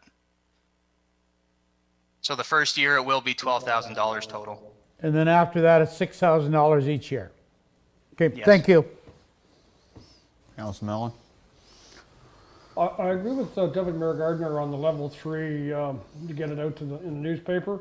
I mean, you make reference in here, Austin, you know, it saves staff time and back office staff and whatnot, and that's great and fine and dandy, but this thing better be user friendly, because we have used campsite websites or booking online, and you have better luck sticking your head out the window and yelling loud than using some of their software. So my biggest concern is this is user friendly. Great that it'll save staff time and it'll encompass and, you know, incorporate everything you mentioned here. But if it's not user friendly, we're wasting our money because people won't use it. We've got to the point in some bookings for campsites, we don't even go to their website. We call them and have an awful time getting through, but it's much better. So unless this thing is extremely friendly, user friendly for the people that are using it, it's not going to work. So we gotta, if you can assure me that this thing is user friendly and somebody, I'll use myself as an example again, can navigate through this and book a campsite or a recreation program or the arena, great. If not, we're wasting our money. So I haven't got a problem with it. It's probably a good idea. It's just got to be user friendly. That's all. Any comments, Austin? So through you, Mr. Mayor, all of the demos I received, this program is extremely user-friendly. Families, residents, users, and tourists are all able to set up a profile on this system, and then their profile is saved, and they're able to actually register their whole family under their profile. So if mom wants to participate in a program or rent a time slot in an arena or a facility, they're able to do so. If they want to register one of their children, they're able to just click on the names of their children and they will pop up in the registration logs and attendance records. And then they can complete all their payment online and they'll receive a receipt for their payment. A supplemental, if you will, too, Mayor Byveld. What do we get for $6,000 annual fee? Why is that so high? I can see the $6,000 for the setup, but what's the $6,000 annual fee going to get us? What's that getting us? So through you, Mr. Mayor, the $6,000 annual fee is based off of all the facilities and everything we're going to use the program for. So because we have multiple facilities, the arena, the campground, and marina, that fee is a fixed rate based off of the amount of facilities and amenities we would be using it for. So the more you have, the more you have to pay. I guess. Drive on. Okay, Councilor Wells. Well, I'm a little different here. Like this Perfect Mind, like I read their whole thing. It's myself. I don't like going online and stuff like that to book stuff. And I personally myself, they're a very good team there to present their product. But the $6,000 every year, and we'd probably say that because we probably won't need 5 or 6 students to take bookings anymore and stuff like that, so we probably save money there, right, Austin? So, like, there's nothing wrong with old school, calling a number and saying I'm going to be there on the next day, and if it's available, like myself, I just think it's, I don't know. I definitely am going to call like the other municipalities, townships you've got down here, and talk to their rec supervisor just to get input from them, hear it myself. But personally myself, I think it's just another thing that is wasting money, I think, myself. And again, I'm not one, I'm like Councillor Mellon. I'm not one to go online, and I could be proven wrong here, but I just think the money we're spending on that, then all these jobs too, like everyone, like the rink and that, there's people that take calls to take reservations. So, like, I don't, like, do we cut back on staff? I'm just saying, I'm just putting everything in perspective here. But myself, I read through the whole thing, and I don't think it's as user friendly as they let on. So that's all my comments for now, Mayor. Okay, so I will comment on this. I think, to be honest, if it's as user-friendly as Austin has suggested, and I'm going to trust his word on it because a lot of other municipalities are using it, I think that's something that we certainly should do. I actually, as much as I can be old school, I do like going online and finding what I want and doing it myself and not phoning people. I've booked trips bigger than doing camping down the road, and it's all worked out. So I'm not saying that's 100%. There are faults in trying to do that, but I think between myself and the new generation, and I don't have to go too far because I know all my kids would probably do it online before they'll do it on a telephone. When it comes to booking anything, that's what they want to do. So I think this is progress. I think I'll trust your judgment on it, that it works. It's got some municipalities that have used it for a number of years. Yeah, it sounds like a lot of money. I'm not disagreeing, but I think there's some efficiencies in here that'll help us as a municipality. We have a lot of facilities. We have a lot of stuff that needs to be looked at. We had some issues at the campground this year. I think we also have the marina to look after if we're going to continue with that. So it just steps up the professionalism of South Dundas when it comes to computer use. And if it all flows together, along with our new website, I think that's progress. Deputy Mayor Gardner. Yeah, I know for transient use, people listen to all this stuff. So, Austin, have you considered, they sometimes refer to it as a convenience fee, and I'm only suggesting it just because it's a thing that's out there already. Sometimes when you book or you do whatever, I mean, provincial parks, so I'm not talking about the Parks Commission, I'm talking about Ontario Parks.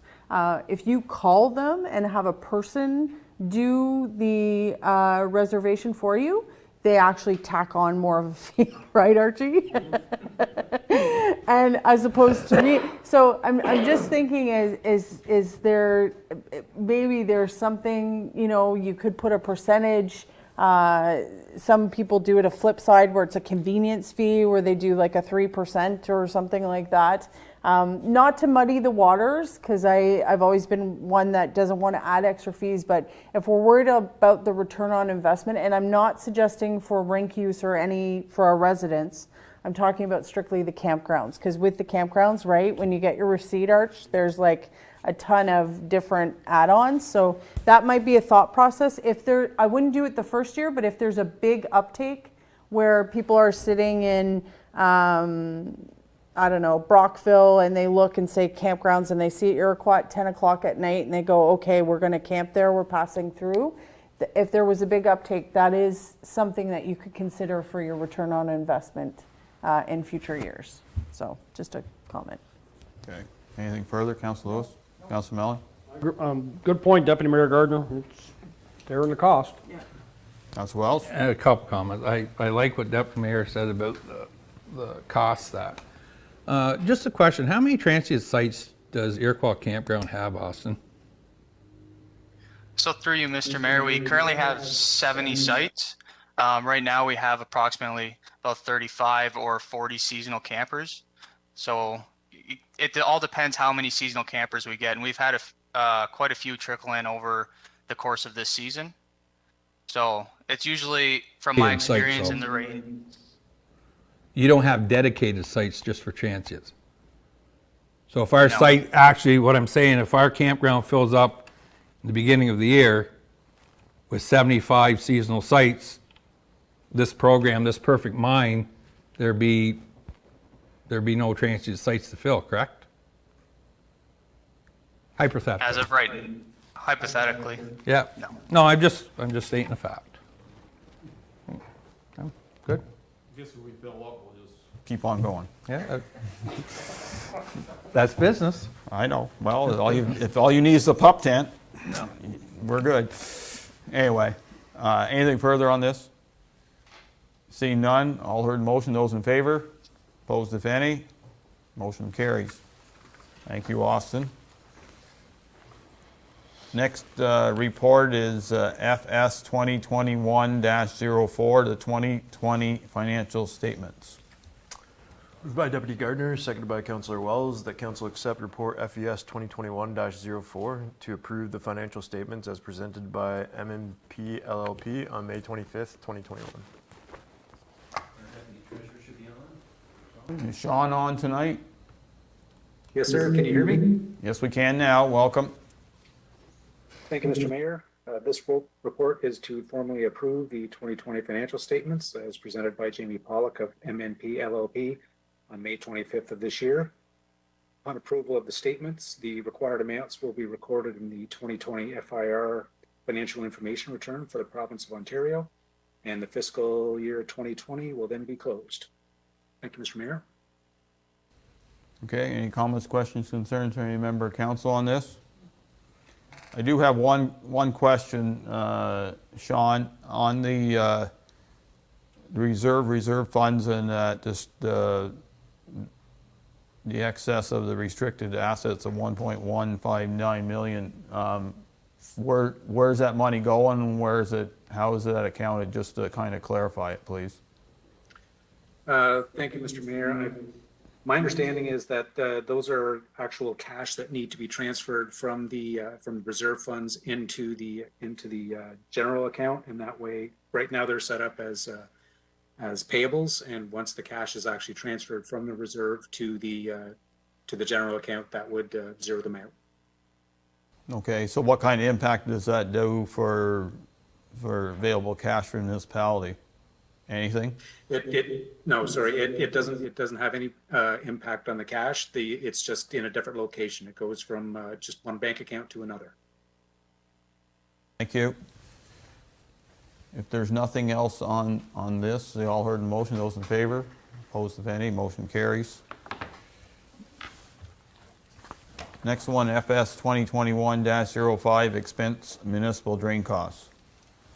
Moved by Councillor Wells, seconded by Councillor Lewis, that Council accept report FS 2021-05 to authorize the expense of $23,769.24 of municipal drain costs to the 2021 municipal drain operating budget. Your favorite accounts to deal with? Yes, thank you, Mr. Mayor. This report is to expense municipal drain expenditures with regards to two drainage petitions, namely the Marine Station Road and the Barclay branch of the Uyghur-McMillan drain. I do apologize, the schedule didn't copy well into the agenda. The amount for the Marine Station petition is $1,546.76 and $20,349 for the Barclay branch of the Uyghur-McMillan drain. Lastly, there are also costs of $1,656 for two beaver dam removals on the chest drain are being expensed due to the absence of the specific locations of the dams. Also, an amount of $217 is to top up eligible grants that were not included in the 2012 grant application. As these are going to be expensed, it's going to put us without a doubt over budget for the drainage account for 2021, as we still have 5 months of expenditures to come, and as you heard from Lucas, there's work yet to be done. Thank you, Mr. Mayor. And just to bring council up to speed on some of these, Sean's bringing forth some really old expenses that are sitting on our ledgers. The first one I was somewhat involved in, Marine Station Road petition, where someone was having a challenge with drainage going across the road, and the biggest challenge was CN line and not getting through it. Not sure what got dropped. Our former drainage superintendent was dealing with that. The Uyghur-McMillan Barclay branch, That was a petition, I think Councillor Mellon was on council at that time, that a group of landowners brought forth, and then once they found out how much it was going to cost, the petition was validated, but it wasn't really a valid petition, and some back and forth on that and legal proceedings, and that's how much it cost us to deal with. And the chest drain, I can't really make any comments on. I think Sean has explained it as best he can. So unfortunately, it's just old stuff, and I think it's time to get it off our books and drive on that. Any comments, Councillor Mellon, on that? No, I think you touched on, the Marine Station petition. When I first read that, I was trying to think 2011. I was kicking around somewhere, and then I remembered the whole railroad crossing and the other ones. Won't comment on the second one, but and the chest drain. You're right. I mean, there's time. How much? So we're over budget on that drain budget by how much did you say, Sean? Right now, the budget's just over half spent, and then with this 24,000, it'll be overspent, and then we'll have costs in 2021 to be allocated there. Just out of curiosity, where will the money will have to come out of working reserve and go to the bottom line, or it'll be just go to the bottom line, I guess, at the end of the budget, at the end of the year? It's unfortunate. We gotta, we're trying our best to get rid of these expenses, but, it's frustrating. But you're right, Mayor Byvells, it's time to put these dogs to bed. Okay, any other comments from any members of council on this? I know they're not pleasant things to do, but it's old history and has to be dealt with, and now's the time to deal with it. If there's nothing further, you all heard the motion. Those in favor? Opposed, if any, motion carries. Thank you, Sean. Well, you're not done yet. We'll go on to bylaws 2021-83, the Thompson-Arrington Municipal Drain. Moved by Councillor Mellon, seconded by Deputy Mayor Gardner, that bylaw number 2021-83 being a bylaw to assess the maintenance costs of the Thompson-Arrington Municipal Drain be read and passed in open council, signed and sealed. Sean? Thank you, Mr. Mayor. This bylaw is to assess the costs of 2016 and 2018 maintenance on the Thompson-Arrington Drain. An agricultural grant of $3102.88 for the 2018 maintenance has been received from AMAFRA. However, the 2016 maintenance was omitted from the drain grant application, and an amount of $1,018.94 is proposed to be funded by the drainage budget to allow grant to be applied to the eligible properties. 9 properties with an assessment of less than $10 for a total of $25.94 will not be invoiced, and the invoices will have a due date of October 29th of this year. Okay, any comments, questions, concerns from any member of council on this? Seeing none, all heard the motion. Those in favor? Opposed, if any, motion carries. 2021-84, amending the Barclay Municipal Drain. Moved by Deputy Mayor Gardner, seconded by Councillor Wells, that bylaw number 2021-84 being a bylaw to amend bylaw number 2021-31 to assess the maintenance costs of the Barclay Municipal Drain be read and passed in open council, signed and sealed.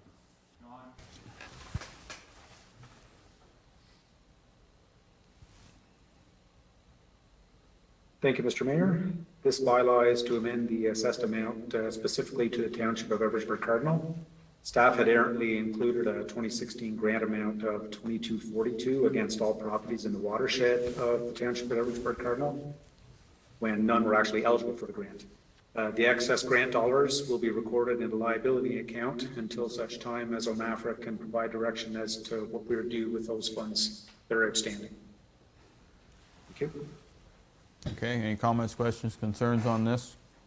Councillor Mellon? Out of curiosity, as far as the Edwardsburg assessment or billing out, Edwardsburg Cardinal looks after that, and they just send us one lump sum? Through you to Councillor Mellon, okay. Mr. Mayor. Yes, that's correct.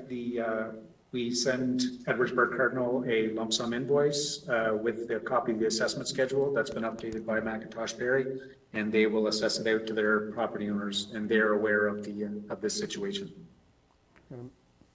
I'm assuming a lot of the properties that the excess grant money was received for comes from Edwardsburg Cardinal. Through you, Mr. Mayor, to Councillor Mellon. In this case, yes, this is all for Edwardsburg Cardinal properties. The properties in South Dundas watershed have grant applied to them correctly. We do the work. And yeah, it's part of. Okay, thank you. Seeing none, all heard the motion. Those in favor, opposed if any, motion carries. Thank you, Sean. Next one, bylaw is 2021-85, zoning bylaw amendment. Chest Road, part lot 33, concession 4, being part 1, 8R-3692. Moved by Councillor Wells, seconded by Councillor Lewis, that bylaw number 2021-85, being a bylaw to amend bylaw number 2010-48, be read and passed in open council, signed and sealed. Peter, anything further on this zoning bylaw amendment? Nothing further to add, Mayor Byvelds. Okay, any comments, questions, concerns from any member of council on this? Seeing none, all heard the motion. Those in favor, opposed if any, motion carries. Next one, 2021-86, zoning bylaw amendment for 11064 Hulbert Road. Moved by Councillor Lewis, seconded by Councillor Mellon, the bylaw number 2021-86, being a bylaw to amend bylaw number 2010-48, be read and passed in open council, signed and sealed. Anything further on this one? Just thanks to Councillor Mellon, actually helped us with a couple questions that we had on the history of the property. So just wanted to say thanks for that, and we're recommending approval of the bylaw. Are you saying that he may have got christened into that church at one time? And then forgot where it was? Often, yes, no, yeah. I will make this comment. I drive by that church often, and I remember the fire it had a number of years ago, and the parishioners built it back up. It was a very, it was probably a very good structure to convert into a housing development. So twice. Yeah, it's true. But the last one I can remember a little bit more vividly than the one before. So anyway, it's good to see that sold and being reused. Another resident to the big village of Holmes. Yes. God's country. Anything from any member of council on this? Seeing none, all heard the motion. Those in favor, opposed if any, motion carries. Thank you, Peter. Consent agenda, please. Moved by Councillor Mellon, seconded by Deputy Mayor Gardner, that all items listed under the general consent section of the agenda be adopted as presented.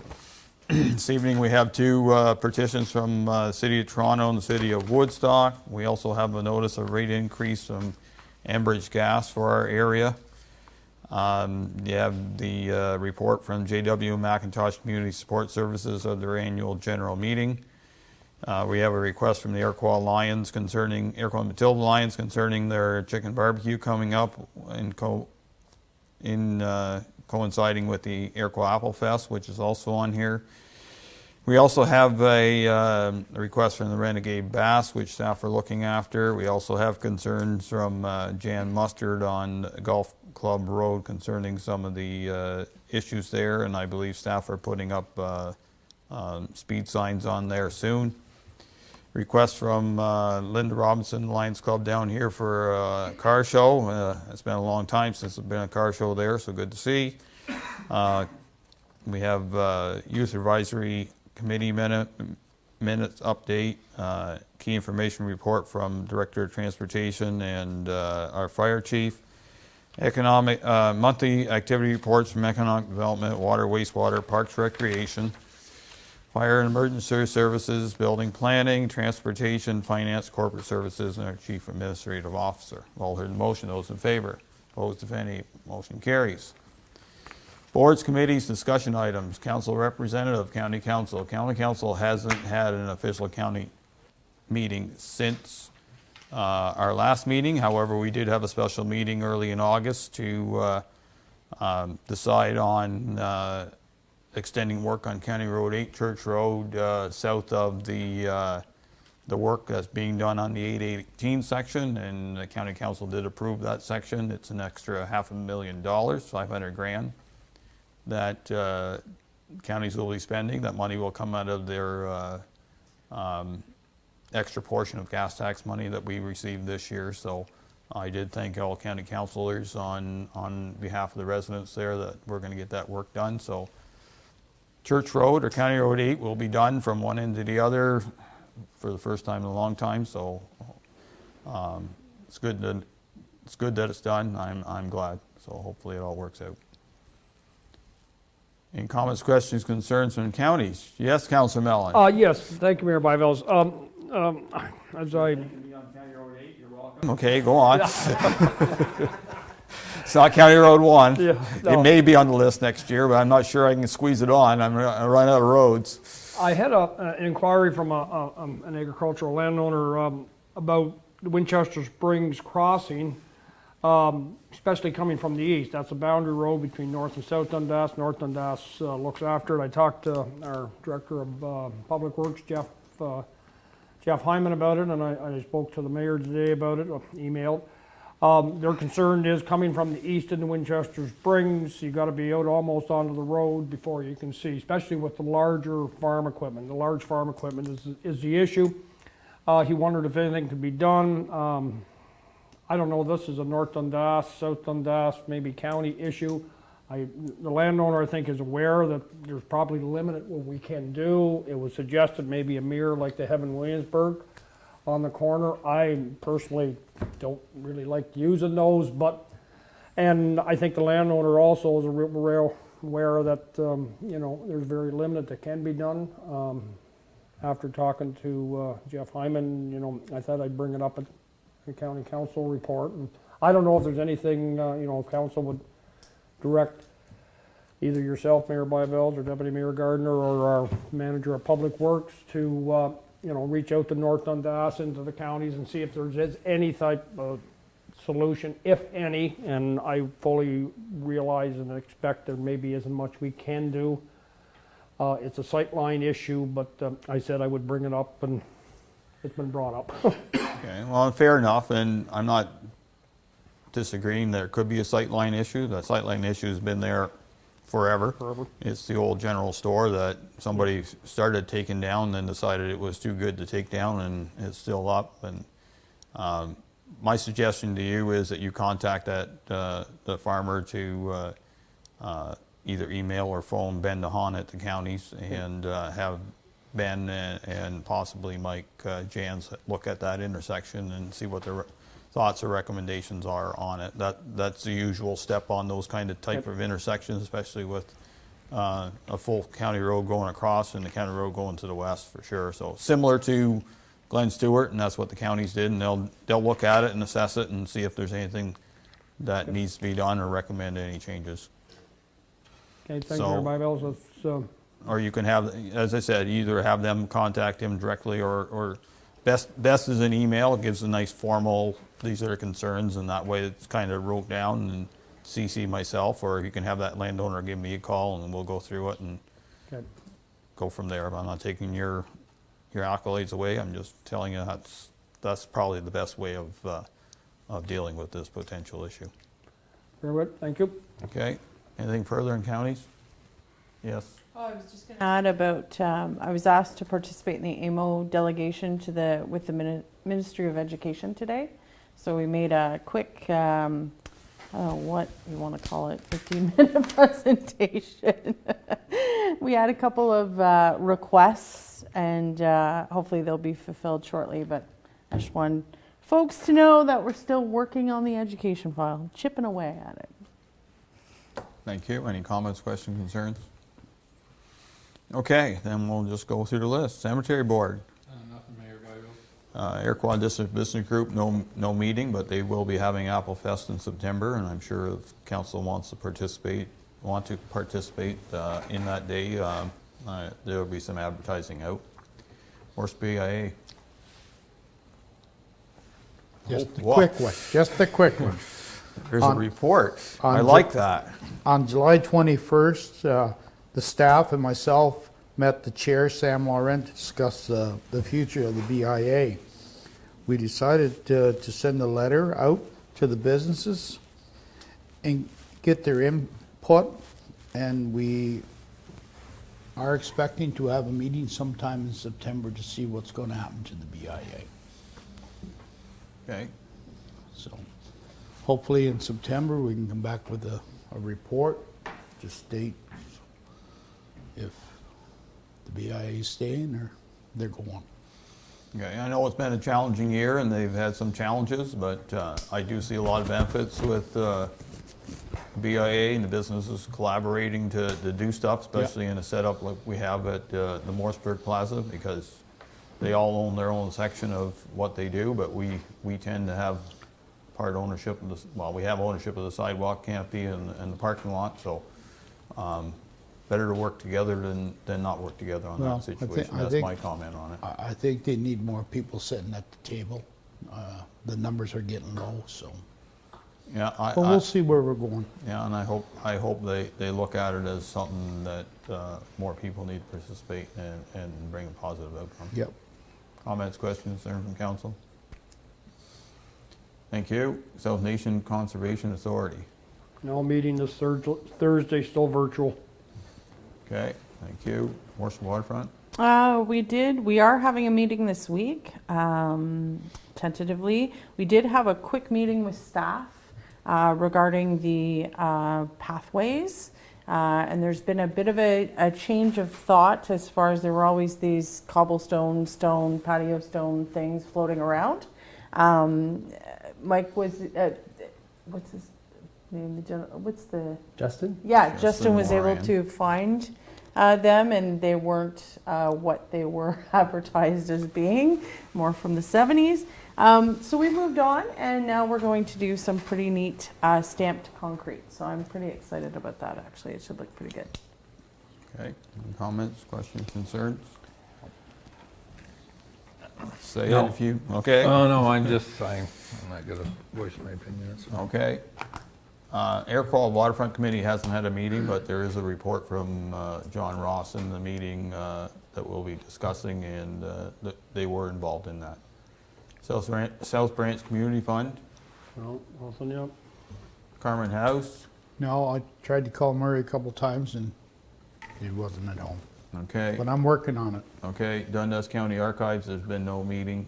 Tourism Advisory Committee. This week, August 19th. Economic Development.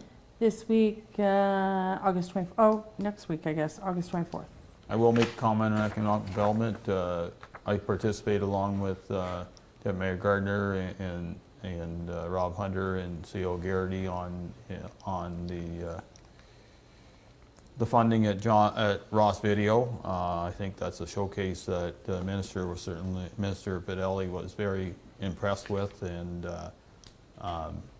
it certainly was a feather in the hat of David, and certainly John. John was certainly proud of what he did, and as I said that day, it's a jewel in South Dundas to have that kind of facility, that kind of job scope in the village of Iroquois. Doctor Advisory Committee. Shannon? Okay. Okay. So moving on. We have a request from Russell Manor concerning a sign. So who is speaking to this? My development officer can speak to that. Rob, welcome. Thank you, Mayor and Council. Over the last couple of weeks, I was speaking with Ron Curry at Russell Manor, and he indicated that he and Michael, they've done a lot of work at Russell Manor over the last couple of years, and one thing that they've kind of not gotten around to was a new sign for the bed and breakfast, and attached to the report that you can see kind of a concept of what they're looking at doing, a beautiful sign that would be wonderfully done. They'd like to place this sign just on the other side of their property line. There's a fence that divides their property from the road allowance that runs from that fence to the road. There is a bit of area there where I believe that the sign could be located close to their fence, but to be seen by folks that would be driving along. And they've requested to council to be able to put this new sign in that road allowance. So I talked to the CAO, and he suggested that they provide a letter to council along with a rendering of what their concept is. And again, that's in the package. And I'd certainly be happy to work with the director of transportation, to locate the sign in an area that might not impact, winter clearing and that type of thing, but to also allow Russell Manor to have that sign located within that road allowance. So wanted to bring this forward to council, and I let Ron and Michael know that I would speak to it for them on their behalf, and we'll leave this with council to make a determination. Okay, so a couple of comments. I see Jeff's on the line. Welcome, Jeff. Do you have any comments, questions, concern on potential location of the sign? Through you, Mr. Mayor, I'll have to take a better look at it on site. My only concern right now, and speaking freely, is during snow clearing operations. That bed and breakfast is located on a corner of St. James Lane and I believe First Street or Second, one of the two. So I'm more worried about damage from snow coming off our trucks as they round that corner. But again, I don't want to stop a progression in South Dundas. So let's go out and take a look at it, and I'll get our planning officer, Nicole, we'll get her involved also with the setbacks, and we'll just make sure that everything's looking good on our end before we make a decision. Okay, Nicole, you're on the line too. Any comments, questions, concerns from your building and bylaw perspective? Yeah, I'd like to do a site visit with Director Hyman as well. We can definitely meet out on site to see what is in the area and what would be conflicting with all of the bylaws, zoning, and also dependent on the size of the sign. I haven't really reviewed the size, but there's a good chance that they need a building permit. Okay, so Rob, another thought that I have is, would this qualify for a regional incentive program at all, or they've tapped out all the money they can get out of that? You're on mute, Rob. I can see you talking, but I can't hear you. Sorry, Mr. Mayor. I was on mute while my other colleagues spoke. They're actually looking at applying to the local South Dundas CIP program for a sign grant for this sign. Okay. We'll go around the table. Comments, questions, concerns. I think I was just looking at making sure everybody in the circle knew about what was going on. Yeah, thanks, Mayor Byvelds. I'd like to see this go forward if we can. Hoping the team can work and make it go. It's not a super busy street. It's off to the side, and actually probably a lot of the traffic that's going there is going to the manor. So I'm hoping that staff will be able to work with the owners and come up with a nice solution. And I like the proposed design as well. I think it'd be quite attractive along that street. So. Yes, Lewis. My question has been, well, it hasn't been answered, but they're going to look into it. I don't have a problem with that. The only thing that I was concerned about was the snow in the winter, because you don't want to put a sign up and then second snowfall, there goes the sign. If it's safe, I don't have an issue. Thank you. Councillor Wells? No, I think it's great for the business. As long as staff, everything's good and everything's legit. It's not a very big sign. It's only like 24 by 36, so it's a very small sign.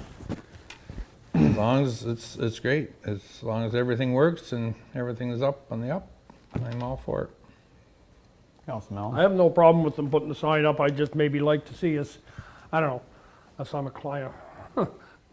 Clause in the agreement giving them permission that if our plow hits it or the snow hits it or breaks it off, then we're not, paying for a new sign. That's my only concern. I don't know if we can do that or not. If they're willing to, put the sign up at their risk, it's our plow, but on snow, I'm let them go to it. It's just that I don't want to see us in a year or two down the road, somebody has to, we have to replace the sign 2-3 times a winter or something.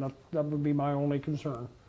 If they're willing to make some kind of concession in there that, they're not going to hold us liable for, the sign being broke from snow removal, then, hey, put her up tomorrow as far as I'm concerned. Okay. I'm not here to put roadblocks up for the sign. I think, the Ron and Michael have been outstanding corporate citizens in South Dundas and Village of Morrisburg and brag about South Dundas and Morrisburg all the time.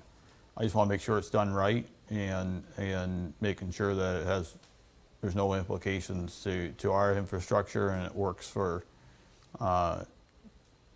what Director of Transportation has to do, and works with whatever our chief building official and zoning, our bylaw official feels is right. And if there's any other issues, including any liability potential. So I think we can probably approve it in principle, but there's still a lot of questions we have to be answered. I think that team meeting will set the whole pace. Is there a motion tonight, Mr. Aubert, on this, or is it? I didn't have one established. Given the nature that they're going to conduct a site visit, I don't know if you want to be comfortable just giving direction and then see what it results of that site visit. Otherwise, if you want to approve it in principle, we can have a resolution. Okay. Where's council feel? They just want to allow this to continue and approve, give a direction to staff in general that we're good with it? Yep. Yeah. Pending their site visit and and the resolution of any issues that have been brought up? Yep. I'm good with that. If you put that in the minutes, does that suit you? Yep. Okay, because we'll have that in our ratification bylaw, so it'll be covered that way. Okay, does that suit, Rob? Yes, it does, Mr. No, Mayor. now Thank you you're on very much. mute, sorry. Can you hear me now? Yes, you can, sir. Yes, Mayor, I certainly believe that that direction by council is great, and we'll move forward with the site visit with Michael and Ron, and hope to achieve being able to place the sign for them. Okay, as I said, good corporate citizens, we just want to make sure, and no disrespect to anybody here, we just got to make sure we do it right, and we're not treating them any different than anybody else. Okay, thank you, Rob. Then we'll move on. Next one is a charity ball tournament request. It appears that Mr. Troy White has a request for to use our ball diamonds free of charge, I assume, yes. Austin, have you any comments on this?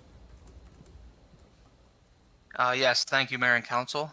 So this group is looking to use the Riverside Ball Diamond to host a charity tournament on September 4th and 5th.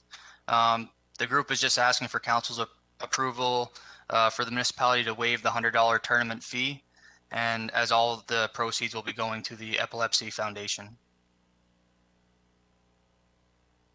If Council has any questions? Council Wells? Thank you, Mary. No, kudos go out to Troy for putting this up. That was very sad, and I'm definitely all for it, and just hope a whole bunch of people turn up and donate to it. Thank you. Council Mellon? No, I mean, good cause. I have no issues with this whatsoever. How much is the insurance? So through you, Mr. Mayor, the insurance is $25 for the group. Can we not waive the insurance fee as well? So through you, Mr. Mayor. Yes, go ahead. They've already, oh, sorry, Mr. Mayor.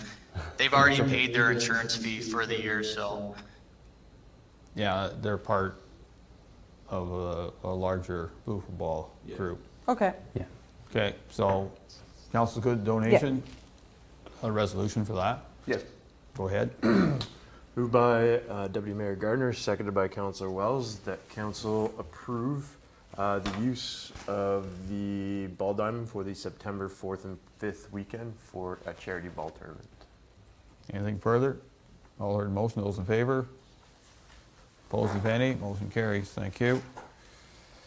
Next one, Airfall Manitoba Lions Club re-soil testing request. We have a letter here. As council is aware, we offered the site north of the post office, south of the Swank Apartments as a site for a community garden. However, there's been some concerns from the Lions Club due to its potential or former uses. So Austin, any further comments on it? Yeah, thank you, Mr. Mayor and Council. The Iroquois Lions Club are requesting that the municipality complete a soil test on the previously approved location for the community garden. Staff have received a rough quote from a laboratory of $266 plus any additional fees to complete the test. But with that being said, the Lions Club are willing to relocate to another site in Haldane Park or the Iroquois Waterfront if council wishes to do so. And staff are just looking for further direction from council on which way they'd like to go with this project. Okay, Deputy Mayor Gardner? Austin, would they want every site tested, or it's just this specific site? So through you, Mr. Mayor, it's my understanding that's just this specific site due to previous uses in that area. Well, I mean, they have 3 locations to choose from. I guess that's my thought process would be they can pick the site that they're most comfortable with, and if they're not comfortable with this site, they can go to the next. Just for council's information, there was a fuel station north of that where Then I would probably move it. Swank Apartments are. Yeah. Okay. I think I have to agree with Deputy Mayor Gardner. We gave them 3 options, so if they don't like option 1, they can most likely move to 2 or 3. Okay. Councilor Mellon?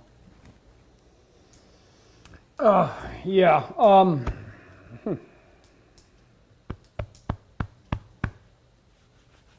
Yeah, I mean, option 2, I guess, would work. I mean, I think this was their first option.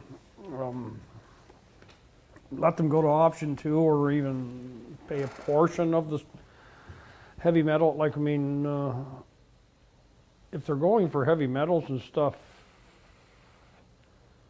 anytime we did that on the farm, they have to dig quite a hole for heavy metals, for sludge and whatnot. Like, they go down. Anyways, it's not just a probe in the top of the ground, I don't think. I don't know. But anyways, I would pay a portion of the site if they really wanted to stay on that site, or let them go, as they've said, to option 2 site. I find out we need to test that soil too. But anyways, yeah. I'm not giving you much of an answer, as my mayor. No, I was thinking of the most suitable answer, but you'll hear mine after. Councilor Wells? No, if they're not happy with that, I would go to Haldane Park, and I am very familiar with soil testing, and I don't know what they're getting for $260, whether it's a spray to see if someone went on the grass or whatever, but those numbers don't add up. And myself, being familiar with soil and sampling that's a can of worms I would not open up or put the municipality through, because it could turn into like thousands and thousands and thousands of dollars. So they have 3 sites. The way it looks here in their letter, Haldane Park would be good, so I would suggest, if they want to do that, to move it there. And just one last comment, I think before on their on this garden thing, they were all raised garden beds anyways, so if you have a raised bed, you're not, if you actually even put a liner or whatever in it, you're not going to have any issues with contaminated soil, just stating the fact. So good for me, Mayor. Okay. And you do bring up a valid point, Councilor Wells, and no disrespect to the group. I did meet with them, with Austin on site. They were going to do raised beds, and significantly raised beds, because they figured that older people would be doing it and don't want to cause any back issues. So, either the combination of the height and if necessary, plastic layer certainly would save that problem. However, I'm willing to go to option 2 with Haldane Park. I think, as Councillor Mellon is very noted for saying, I'd let that sleeping dog lie there. If there's any issues, we'll just keep the grass mowed and everybody be happy, because the last thing I want to do is find out something I didn't want to know. So, I think, you know, if that's where they want to go, then I think council's good with that, and that was what we should do. Okay, you have a resolution for that one? So council gave direction last time to establish the park, and I can't find a reso saying we wanted it at the original location. We can have a resolution to cement it. Well, if you haven't got a resolution for the first one, then we'll just give direction to staff that they can go ahead with Haldane Park. I would caution on the waterfront, because waterfront, the committee would have to be involved, and that might cause some friction. So we have lots of room at Haldane Park. There's a lot of wide open space. So council good with that? Yeah. Okay, Austin, that's your direction for tonight. Thank you. Next one is Property Standards Order Appeal. Nicole, you want to explain this one to us, please? Thank you, Mr. Mayor and Council. This property had a couch out front along 5th Street, and one of the neighbors complained. We had sent out a property standards order, and it wasn't dealt with, so the $200 building code administration fee was also sent out as well. The owners, after receiving the invoice, had called in and requested that the fee be waived. They had a contractor scheduled to pick up the couch, and they were late on pickup, so the owners were directed to request the fee waiving through council if they wished. Unfortunately, staff are unable to do that waiving as it is a municipal bylaw. Fully understood. We'll go around the table. Councillor Wells? Yes, I know the residents there, and my recommendation is we just, we waive this, because I don't think an order was really necessary there. And we have the power to waive it, so I recommend we waive it. Thank you. Councillor Mellon? Yeah, 2 days, no, waive it. Councillor Lewis? Excuse me? I Sorry. spoke to those people, and she did tell me that somebody was coming to pick it up, and they didn't get there when they were supposed to. And I know that Nicole, you were doing your job, but I suggest we waive it. Yeah, Mayor Gardner? Waive it. Okay, you have a resolution for that one, though, please.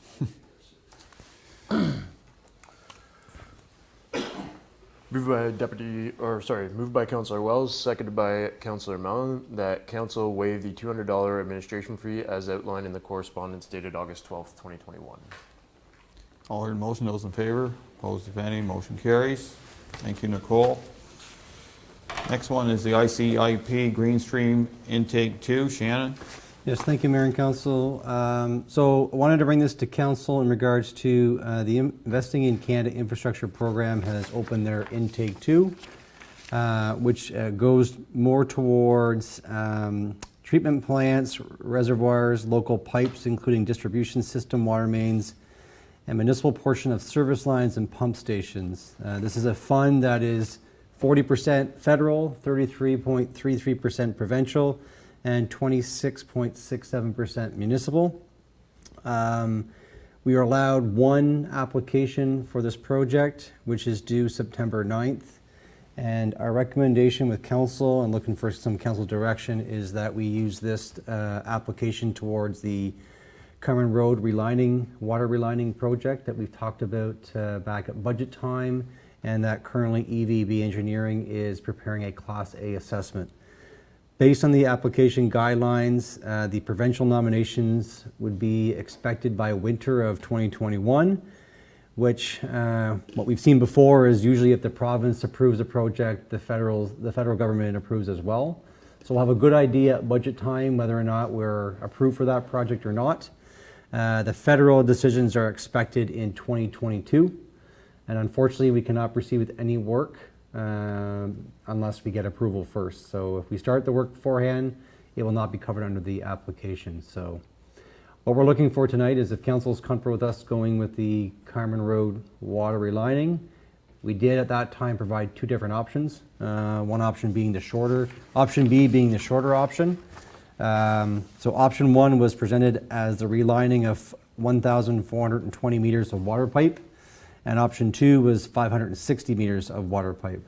So if council approves, we will look at going with option one, which is the full line.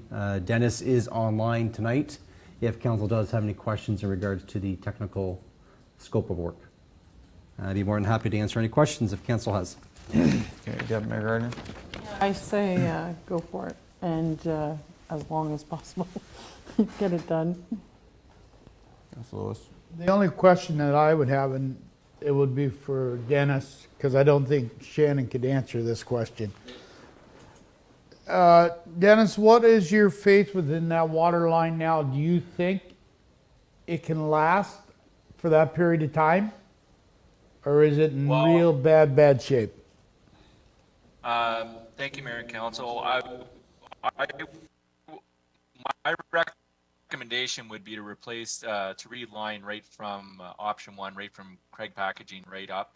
It is one of our main trunk lines in the distribution system, so that's the lines you want to protect. You want to protect the ones that feed from the booster station to the tower, and you also, like here in Mooresburg, you want to protect like Augusta Street. Them are the lines that keep the water to the distribution system. So my recommendation would be to protect this line and reline it. It was in bad shape. We've had probably upwards of 13 water breaks through the time that I've been here on that main. So my recommendation would be it's time to fix it and get it done. Thank you. I know that it has to be fixed. The question that I ask, do you think that line will last until this, to see if we get this money or not? Or do you think we're going to have major issues over the winter months? Well, thank you, through you again, Mayor. I think we'd be fine until that time, because we do have a variable speed pump up there. So if that line did get taken out, I could switch over to frequency drive until that line gets fixed, like repair the break. So I think we'd be fine until that time. Okay, thank you. I agree that we should go ahead with funding. Councilor Nolan? Go for it. Councilor Wells? Yeah, it's definitely no brainer as far as I'm concerned.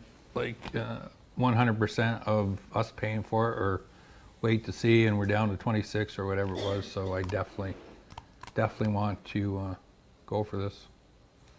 Yeah, I fully agree. I think it's an opportunity that we certainly can't pass, and I think I'm gonna do some work once we get this application in to honor members of provincial parliament and whoever is our MP, because who knows who that's going to be next in September 20th. It's an election.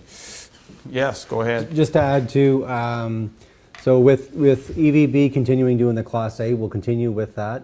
That won't be, it was already approved at budget time, so that won't be included as part of the application. No. But at least when we are ready to go, we'll have our Class A completed, we'll have the tender ready to go, so that once we get the approval, we can get it out. So we'll be working with EVB on the application, because they've got a lot of the technical component already started, so we'll work with them and get that application out before the 9th of September. Well, it's one of those things we need to do to be shovel ready, and we need to do that more often. There's lots of projects that we as council and municipality can do to have stuff on the shelf. Yep.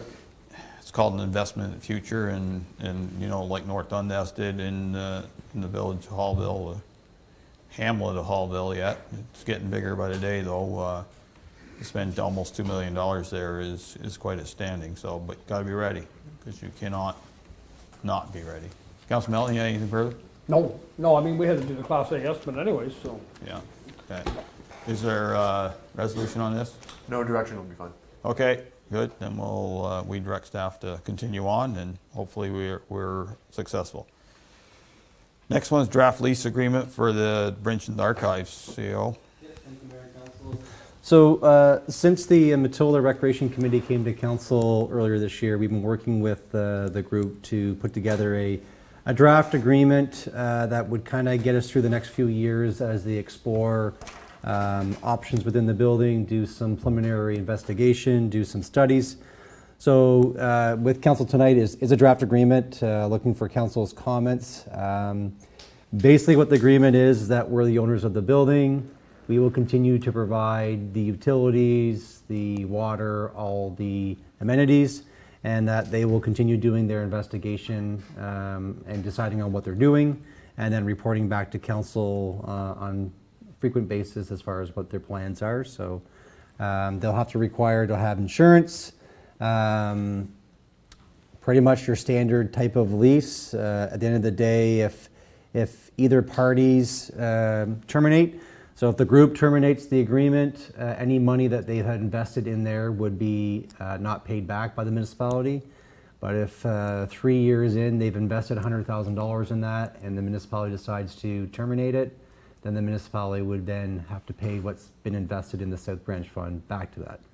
So that was one of their concerns back whenever they came at, when they did their presentation. So if council wants to discuss that further, we can definitely explore that. But their concern is that they don't want to put in, hundreds of thousands of dollars and then the municipality come back and say, okay, now we don't want the building, or now we're going to take it back and it's now our investment. So they're looking after their interests as far as the South Branch Fund. So.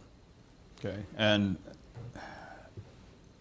they have been apprised of this agreement? Yep. So we've sat down with them. They actually, when we initially gave them the agreement, they actually thought that we were going to be a lot harder on it. I said, no, we're here to work with them. So they were fully aware of everything in this. They made a few comments, which we've put in here. So they're ready to go and signing this with council if council decides to.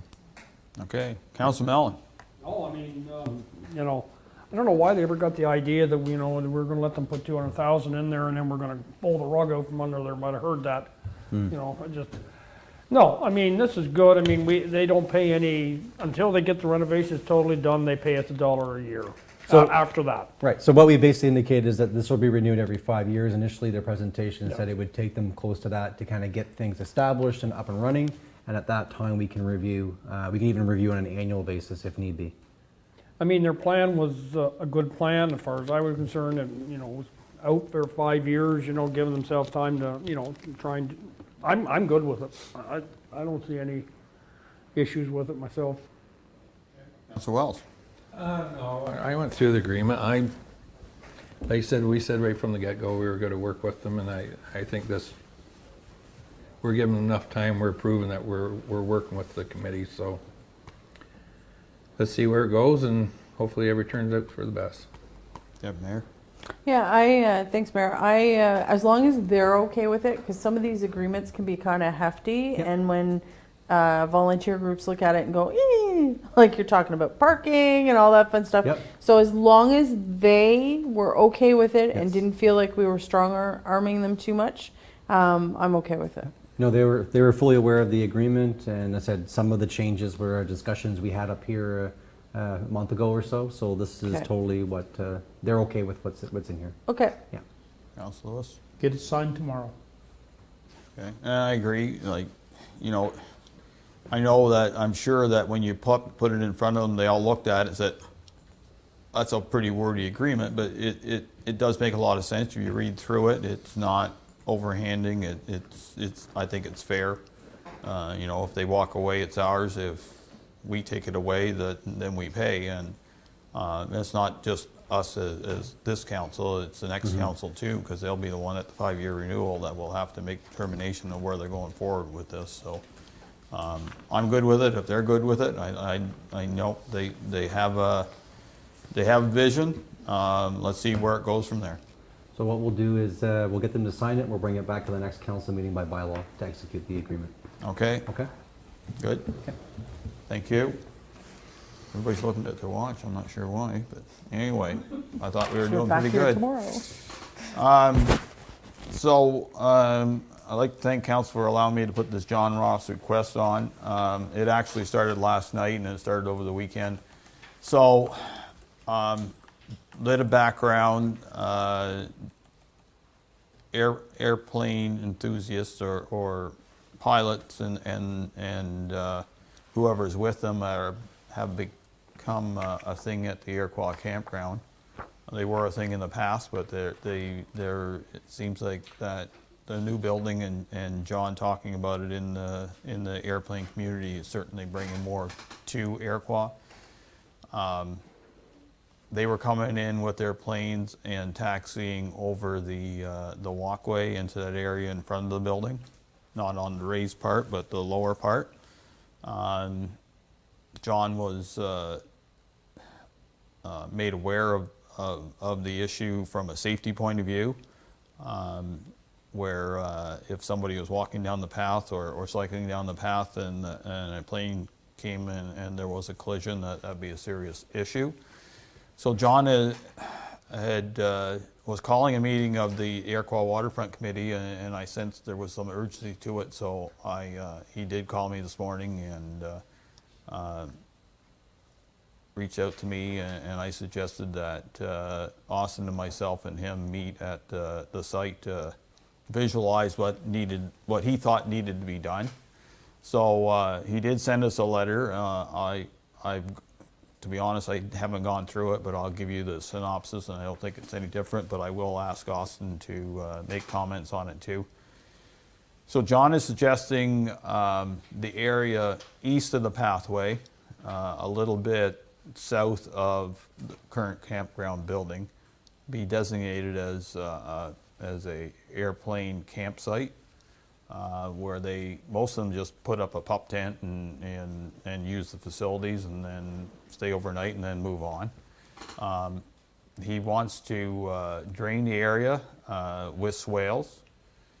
He also wants to put in a new taxiway from the runway to the site. So that means at the west end there will be a new taxiway raised to the site. He'll drain into the main drain that's along there. He's confident that all will work. Austin has suggested, and not suggested, but asked them to make sure that all the swales were mowable, so they weren't deep swales. They would be pitched right so mowers can mow through it. He'll probably promote it in the end, but he's willing to do all the work, do all the whatever site work that has to be done on his dime. No dime from us and no ask for our equipment to do the work. So he was very pleased when I told him if he wanted to do it. I said, send a letter to council. I will support it. I think, John's certainly a passionate man over that area. His suggestion makes some common sense, so if he's willing to foot the bill, then I'm willing to support it. But in the end, as we all know, council has to make that decision. So the reason why I had to bring it quickly to council is it's if he's going to do it, and if he finds contractors, and that's a lot of ifs, it's dry now. If we start getting rainy fall, then no work can be done in there because it'll just get too wet and soupy, and that'll be the end of that. And where he's starting is about as low as you can go. So, Austin, you want to make some comments on that? You can say what you need to say. Thank you, Mr. Mayor. Yeah, so Mr. Ross is just proposing a parking area on the east side of the walkway, just to avoid any potential incident with a plane crossing the public walkway on the east side of the campground building there. As Mr. Mayor said, it's a solution that will avoid any potential incident in that matter, and John agreed to make sure the swales were appropriate for mowers to mow through. So that's all the comments I have, Mr. Mayor.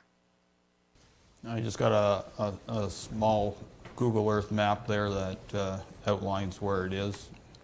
He has plans for all the excess soil, like he's got it all figured out. So And he did reach out to the Waterfront Committee, and they all approved it in principle also. And he's also talked to community people who actually live there and seek their approval. So he's done his work. I think if he's willing to spend his dollars like he has in the past and not request anything from the municipality, then accept that our blessing, because it is our land and we will land up with it after, but has some common sense to it. So I'll go around the table, start here. No, I think by pure definition, it's a passion project. So no, I'm good with it, and I think it'll be. I like the safety aspect, obviously, but it's a nice addition to that area. So. Councilor Lewis. No, I have no issues with this. John is always, to me, has been a man of his word. He does things the way that he says he's going to do it. So, no, I have no issue. No, I haven't got any issues. I mean, John's graciously and generously donating something else. I just wonder, he's spoken to the members of the Airfall Waterfront Committee. I guess it doesn't need to actually go through a formal meeting, Mayor Byvells, or just... They all were in agreement. He was going to call meetings tomorrow night, but someone couldn't attend, so he's reached out. I'm comfortable with that. Okay. I'm good with it then. They do respect his judgment certainly on that area of the municipality, so. Councilor Wells? No, I'm definitely for it. Like John is great for this community, and it's just another gesture that he's helping out again. And I've been into these fly-in where they have camping and that, and they're very nice. Like it's great. So kudos for John, and it's just a great addition to Iroquois.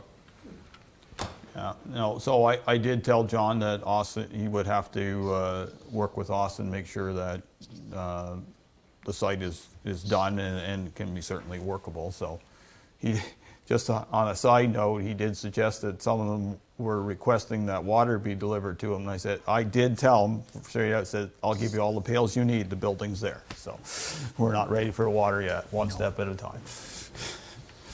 Well, next thing you know, a lot of washroom there, everything else. Anyway, we need a resolution for that, though. Yes, sir. That council approve the proposal by John Ross for the development of an air camping area as outlined by his correspondence dated August 16th, 2021.